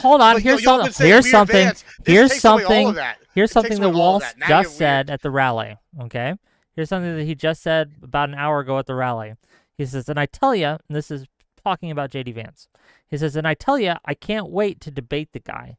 That is, if he's willing to get off the couch. Yeah. So that's look, awesome. Here's my tinfoil. Here's my tinfoil hat. Okay, here's my tinfoil hat. So first of all, $5. It's actually not true. We know the couch thing isn't true. It's a meme. We're having fun. Oh, we're having fun. So I mean, I thought humor was legal now. I thought humor was legal now. You don't think we're having fun when I'm calling him Tampon Tim or like not knowing about Walz? Walz not knowing about Walz. These are about actual positions. Is his policy position to fuck couches? No. I'm saying, like, wait. I don't know. Wait. How do you know? Hold on. There's a huge difference between talking about, Tampon Tim, which is fine. That's a good joke. That's totally different than saying Kamala just turned black. These are very different things. I said that? When it comes to just attacking someone's character. Not you. Trump did. This is just in general. So you want to talk about whether or not someone's attacking a character or whether or not someone's attacking a joke? You can joke all you want. I have had no problem with this so far, kid. I think it's hilarious to say Tampon Tim. Do what you want to do. You can't equate like what Trump said about Kamala. I just to don't what, want to hear. I just don't think it's fucking, fair to go. what we say about Walz being bad, weird. and they call a guy a couch fucker. He's a sofa seducer. Is that better? Oh yeah, sofa seducer. Yeah, that's The so much cushion better. conqueror. The cushion I just want you to conqueror, the imagine, sofa like, okay, seducer. y'all are mad that he's talking about. If you were some what's The honestly futon worse? fucker. Yeah, yeah. Okay, let's just Look, honestly, he's the like, love start seat this out. lover. What's Yeah, worse? If it's you're a funny. person, hey, what race is that person? They're ambiguous, or hey, you're a fucking sofa smasher, No, or whatever. Like, Honestly, it's the like, race one. Look, Yeah, Gibbs. It's the race one. Nobody If said someone ambiguous. questioned a friend of Gibbs. mine and said, "Oh, they're not black because they're half black and half white," I would have way more problems with that than someone saying the same thing about them being. Oh, a so couch you fucker. didn't like Joe Have the Biden other. then? If you're not black, if you don't vote for me, Man, fine. that No, that wasn't was a his dumb shit. finest That was dumb hour. shit for him to say That that. wasn't his That finest was dumb hour. as shit for him to I'm say just that. saying. Well, oh wow. Look, that so was right up really there with excuse that's that. right up there with him saying the N-word 6 times in the halls of Congress. Look, that's Don't just say it fine. on my Look, he's stream, an old though. racist. No, I wouldn't. That's terrible. This, No, look, this Biden's is just my- a racist. I actually We'll just thought play that the it was in clips of poor Biden doing it. taste. I thought it was in poor taste for Trump to go, well, she went from Indian and now she's black all of a sudden. I mean, yes, he's pointing out the fact that she is basically, she's being selective of what race she wants to push forward depending on what's going on. And I mean, I guess you could do that, but really what would be better to do is point out the fact that she wants to that she vowed in her first run for presidency, in which she didn't. I think she only got one delegate the entire thing before my bae Tulsi destroyed her. But she was talking about how she was going to do executive action if Congress wouldn't get off their ass to confiscate long black scary rifles from people. Look, she's What else got did enough she say bad. in that debate? Just out of curiosity. Which debate? I mean, because she Just only like was like the one that she went for president in 2020. Is there anything else that they asked that she took a stance on? She wanted universal health care. I'm trying to think. So I want they were very just I like actually have defund to the go, guys. police. Thank you for having me. Gibbs, like it's that. always a Gibbs. pleasure. We aren't going to Appreciate go it. too much longer. $5 from Grassroots Hegemon to say Walz is serviceable. Shapiro would have locked PA in. He's well liked in PA, including rural areas. I agree. I think Walz is fine. PA Shapiro was. I really want to know. I would love to know why they chose how they chose. I think Lactoid's theory has some legs to it, and combined with Politico reporting, I do wonder, and it's just speculation. I do wonder if Shapiro just said no. Right? It's very possible. It would make sense to me. Makes a lot of sense actually, and it was kind of the vibe he was giving off on that speech was not one of like. It almost felt like, I don't know if he was angry. There was just some kind of tone in his voice where I was like, it was very interesting. But what I wanted to speak to was, and this goes back to our earlier conversation about policy, you just listed off some policies that she had supported. And this is kind of where I'm getting at. And this is what frustrates me a lot is like with, again, my fellow conservatives, is that we will sit there and say, well, Kamala doesn't have a policy position. First of all, she does on her website. I have it pulled up right here. It's at the Meet Kamala Harris on her website. That's her biography. There is a whole bunch in there. I can read it from the paragraph right now where it says, in the U.S. Senate, she led on legislation to raise wages and bring down costs for American families on housing, healthcare, No, that isn't policies. These are just general statements. Why would you put a policy she doesn't support in her biography? I can easily pull up the policy positions of Trump's, and they almost mirror this. They're not detailed. They're just generic policy positions. And if you wanted to get into her policy positions, then you can absolutely go to her legislative voting record. You mentioned, for example, in the 2020 presidential debate where she was sitting there advocating for certain things, right? I mean, there's the infamous, like, raise your hands if you support, But see, my deal is, so the policies that I supported 4 years ago were different than they are today. Okay, I believe that every candidate has the opportunity to actually change their opinion and everything else. So what I am looking for is I don't want to know what her positions were. I want to know what her positions are, and that's actually kind of important. That's fair. That's fair. Look, that's just. I want to. I got like money that's given to me, so I want to make sure I get to that. But just on that, I think that look, I take your point that Democrats and Kamala specifically could communicate her positions stronger and in a better manner. But let's not pretend that she doesn't have them. I think that what they're doing right now was concentrating and focusing on what do we need to do first thing. And one of the first things she's done is her selection of the vice presidential candidate, I should say, Tim Walz. And I do think that that is both a blessing and a curse, because as has been mentioned, Walz does have a substantive record that we can look at for better and worse that we can look at. But I think that buys her time. And in the next 2 weeks, she does need to start getting a very strong, specific messaging out to the American public on her 3 top goals. And I think that they should be economic-led. I think they should really stress on abortion rights. And I think they should really stress on what they're going to do about immigration. And I think that abortion is going to be the one that 100% wins us this. And I think she needs to compare her stance to Vance's stance. When we talk about abortion on demand that Walz has, we can compare that to what Vance wants and has advocated for, and that is no abortion, not even for victims of rape and incest. That should be off the table and illegal. And I think that that's just reprehensible. Now, let me read these super chats and I'll let you guys respond. So, $10 from Artemis Fowl.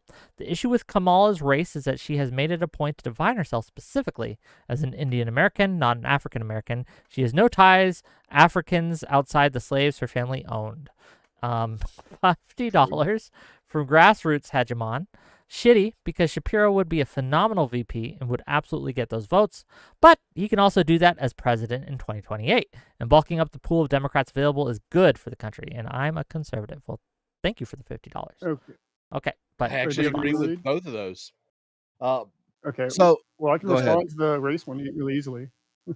All right, so in 2006, Kamala Harris did an interview with Ebony Magazine as one of the most influential Black Americans running for office before she was even AG for California, when she was just a DA in California. I don't really understand why you would give an interview to Ebony Magazine if you weren't Black. So it's not really that she denies either side of her heritage. It's the fact that she leans into one depending on which is more beneficial for her at that moment politically.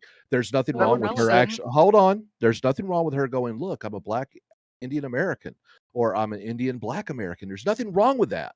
Okay, there is nothing wrong with hyphenating to show the ethnicity, and it just kind of points out to okay, look, she's pandering. That's really okay. So, but I don't think I think that Trump attacking that was stupid. Yeah, okay. Okay, so real quick, when did she define herself as an Indian American specifically? When she became the first Indian American woman to be elected to AG in the great state of California. When she wouldn't have been the first Black woman either, right? Same thing with her being a senator. She would have been the second Black female when senator. she went into the Senate, she claimed she leaned into the whole Indian American thing. Senator, yes, right. Okay, so it is, like I said, when it is beneficial for her, she pushes it. When honestly, she should have just said, "Hey, look, I'm both of these. I'm proud of both my heritages," and move forward. Because honestly, the line of attack from Trump, from the Republicans, and we don't know if she's Black or she didn't. Shut the hell up. It's stupid.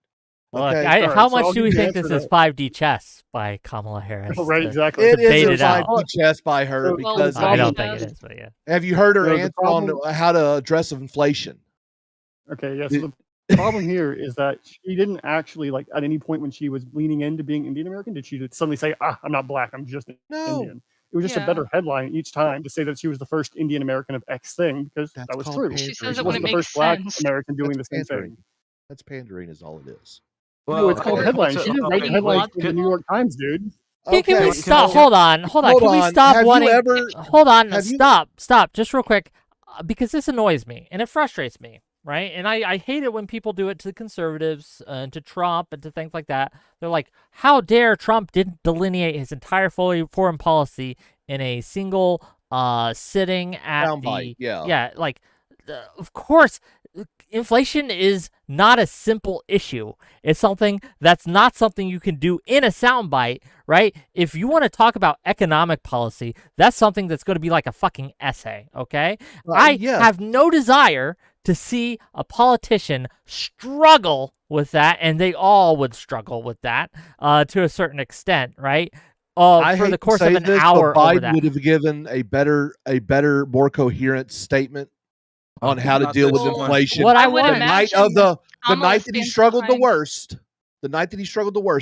at the debate against Trump, that version of Biden would have answered that question 1,000 times better. So I am not sorry when I say this, but the potato that is sitting in the Oval Office behind the Resolute desk right now would give a better answer than the most coherent and very intelligent young 60-year-old presidential candidate. So I know, look, progressive victory is paying you good. Okay. But they don't pay. Hold on, they don't pay me for my opinions, and in fact, they. I know they don't, man. Look, I'm messing with you. Okay, I'm getting you riled annoys up. me. I love you. $20. Speaking of people who pay me, $20. Artemis Fowl, who's single-handedly funding my fucking show today. Kamala, thank you, by the way. I really appreciate it. Kamala, early life is defined by living in Quebec and lived with her mother, and she has zero connection to the lives of struggle. To the lives or struggle. She lied about listening to Snoop Dogg and smoking pot in college years before his song dropped. Well, thank you for $20. Okay. So, Katiusha. I want to hear from Katiusha. Go ahead. So, back to what you were saying, comparing like Biden and Kamala and like how they've spoken and stuff like that. When we're talking about the debate, like that was a debate. Well, like a lot of the stuff Kamala's been doing so far has just been like hype train shit because she's literally got like 1 second to campaign. So, I mean, you got to get people on board, and hopefully, in the future, especially if there are debates, we'll get some more substantive stuff. But I understand right now she just wants to get people in the door. By the way, she's already denied one debate. Trump issued What a do challenge. you mean? Fox News News, one and she after has he said debated no. like No, they what, had. he's Hold had on. 500 debates. They had a scheduled one for September 10th. No, they had a scheduled one for is September running 10th against from that. against Biden. He put out a challenge to debate Kamala. That wasn't a debate. The September 10th wasn't against Kamala. So, that was against September Biden. 10th was a debate against a Democratic nominee, which is No, Kamala. it was against yes. Biden. It was against was Biden. against No, it was Biden. against the What's the Democratic difference? nominee. Why does he? So the Why does he question- That's want the to? debate between the Republican Hold on. nominee and the Democratic You're all nominee, talking as at once. I want to hear always from Doghouse. Go ahead.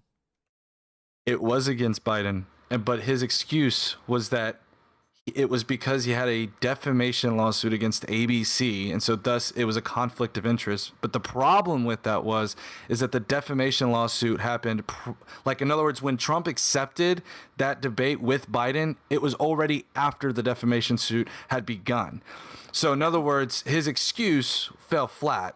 And then Trump then said, hey, you can come here to Fox News, but it's going to have the same. Now, this is the two sides here. It's going to have the same rules as a CNN debate, but it's going to have a live studio audience. And so Kamala said, no, we'll agree to our terms that we initially agreed to, which is we're going to do it here, which, again, kind of true, kind of not true, right? And so what it looks like it's more and more going to be is that you're going to have literally two different segments, one with President or Vice President Harris and President Trump on another one. For me personally, I want them to do both debates. I would love to see them do all the debates because I will cover it and I will make fucking money. That's what I want. That's what I want. Speaking of money, I want two debates between presidents. I want one debate for the vice presidents. That's the way it should be. $2 from Fates. LOL Artemis. Damn Highwick. Hi Fates. Thank you for the $2 Canadian. I'll still take them even though they're Canadian. Thank you. And $5 more from Artemis Fowl. Pretending Kamala has any actual connection to the black community is to believe that fake Southern accent she used, I think, in Georgia. Clinton 2.0. Look. So my She question needed to pull out her hot sauce. is Katiusha, He go ahead. literally in regards We to the already did that, debate actually. thing, like we talk about, this, that, and the other, but especially after Doghouse Show has kind of, enumerated the whole thing about the ABC defamation crap. Why is it that, he's saying the whole thing about, it was against Biden, not her? Why is he like, was he so jonesing to debate Biden, but now that it's Kamala, he's like, whoa, like, Okay, what's so he afraid of? that's very simple. Those terms were set up against the sitting president of the United States. You give a little deference. So when you look at the sitting vice president, which is nothing.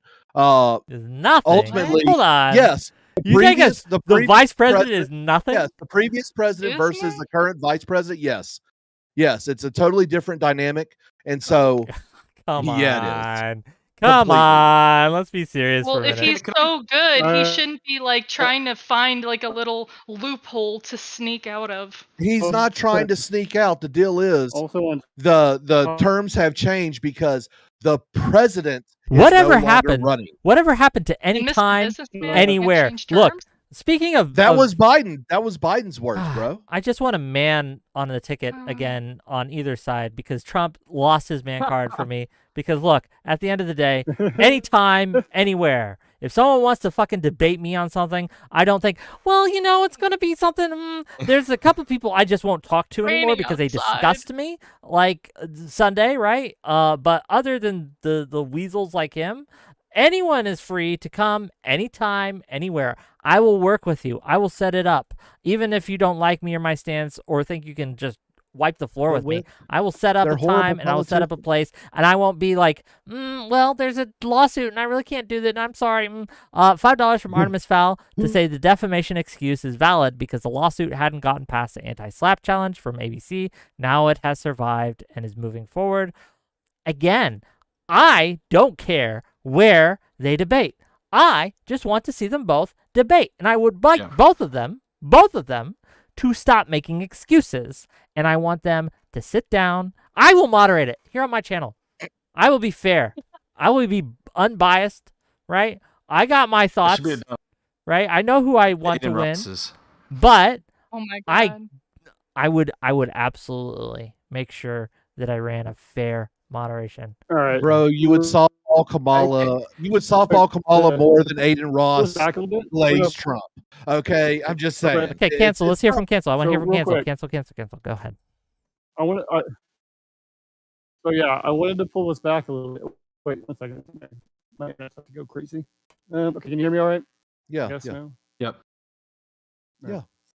Yeah. So I would say that if you want to pull this back a little bit and actually want to look at this, it's actually crazy to think that, it has to be Biden, because that was what the debate was agreed to originally, when every single year, or every 4 years rather, we have 3 debates between the 2 presidential nominees, one from the Republican side, one from the Democratic side, and that's it. There's no named person that has to agree to those debates. It's just this nominee versus the other nominee 3 times before the presidential election. Okay. Rebuttal. So it's always set up by the presidential election committee. It is always done post conventions, so they are named. They are structured where none of these were. So if you want to play tradition, we'll play tradition. Okay. Yeah. The Democrat National Committee decided that they were too good to actually do their convention during a normal time. In fact, I think that they should actually be rejected from certain state ballots because they didn't meet the deadline. But you know what? Hey, do what you do. Okay. What good's a rule if you can't break? Hold on. $10 from Artemis Fowl. So to go with just real quick. $10 from Artemis Fowl to say the man who was shot in the head and stood up in defiance is getting his man card taken away by a YouTuber on the internet. Trump says he will debate on Fox, so she just has to accept the debate. If Trump is more scared of me than a bullet, hey, I'll take that, right? Okay. If he's more scared of me and Kamala than a bullet, what does that say about him, right? What does that say about the state of his campaign? If he is more frightened and intimidated by debating Kamala in a location where she chooses than he is of some 20-year-old dummy sniper, right? I think that speaks volumes about where we are and when it comes to the race. But go ahead. Nice way to try to twist it, but you're just being dishonest on that one. You piece code the hell out of that What one. do you mean I piece code the hell out of it? You piece code it. Piss. Piss cup. Let's go. Come on, Whatever. Wick. Let Wick piss. Come on. Look. Speaking of Wick pissing, I do have to let my dog out soon. So yeah, Wick is my favorite leftist YouTuber, and this is why. Okay, because for the most part, he is honest. He does a little dishonest trickery things here and there, but that's okay. You call him out on it, and he goes, "Okay, wrong person to do it around." Tracking. He's a smart guy. Wick really is. Look, if you don't support him like Artemis Fowl supports him, at least do him this one favor, man. Slap that like button. Share this with friends, family, and foes alike. You bring them into the gang. Okay, look, I'm here with my MAGA hat on. Okay, I'm one of those weird ass MAGA loons, and yet here it is. I'm talking with Wick, where we're pushing jabs at each other and stuff like that. It's all good fun. When are we gonna go It's get a nothing but beer, love in man? this When are you community. coming up to Pennsylvania? And me, you, Bro, Rob, a couple others. So I was actually talking to my co-host who lives up in Ohio, up there on the Ohio Pennsylvania border, and me and her based husband and my amazing wife, we were considering possibly doing a camping trip or something. So maybe sooner than you think. Oh, ominous. But gang, okay. So it's been fun. It's been great. Tomorrow, I was going to debate someone on Israel Palestine, but they can't get their tech shit together. It's just not working. So if it doesn't work, I'll just take off. Thursday, we're going to talk about Dungeons and Dragons. That'll be fun. Then Friday, we're going to have a debate on the British riots. We're going to be talking about that, the reasons behind it, why it's happening, what's going on. Is there a double standard in Britain when it comes to who can speak and who can't? To be clear, I'm having trouble finding people on the right side of the argument, and by right, I mean right wing side of the argument. The people I've reached out to, a couple of them, who have the stance that I think are closer to the right wing than not. They won't. What do you think is they the right won't wing come on. stance? They won't come do you on think- because they're afraid that they live in Britain. To be clear, okay? They're Oh no, afraid. then no, Oh. they They're can't. afraid. Yeah, that's what I'm They saying. That's can't. what. Look, that's what I'm trying to say. Is Yeah. they can't. They say I don't want to come on your show because I will get fined. I will get arrested if I speak my mind on this, and that bothers me. That have a British bothers co-host. me, and I Rick, got a Rick, but we'll that's get why some we of broke away, okay? yeah. That's Look, why 1776 we became a new was a country. I'm space always tune. like, Viva what la the Tea heck? Party, baby. Yeah, whenever I hear from like people who are British or who are in Europe who are like, yeah, I can't say this, that, and the other, I'm always like, what? That's Crazy. ridiculous. Like I'm just like astounded. Holy crap. It's crazy. Okay, gang, I love you Well, all. to be fair, we had to add it as our First Amendment. Even when we were setting up our government, we didn't immediately think, we should probably protect the right to free speech. We had to think about that right afterward. Be like, we better put that And in it there. still took 30 years to get that locked down. Let the man leave. Damn. We're going to Let's I'm really important. We're Sorry. gonna raid out. I love you all. Bye-bye. And I'll see you All right, maybe bye-bye. tomorrow, maybe Thursday. I love you. Bye. Wave, Beautiful. everyone. Keep Bye, waving. I guys. got 8 seconds left.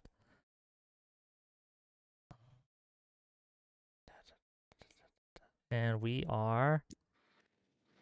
Why isn't this working?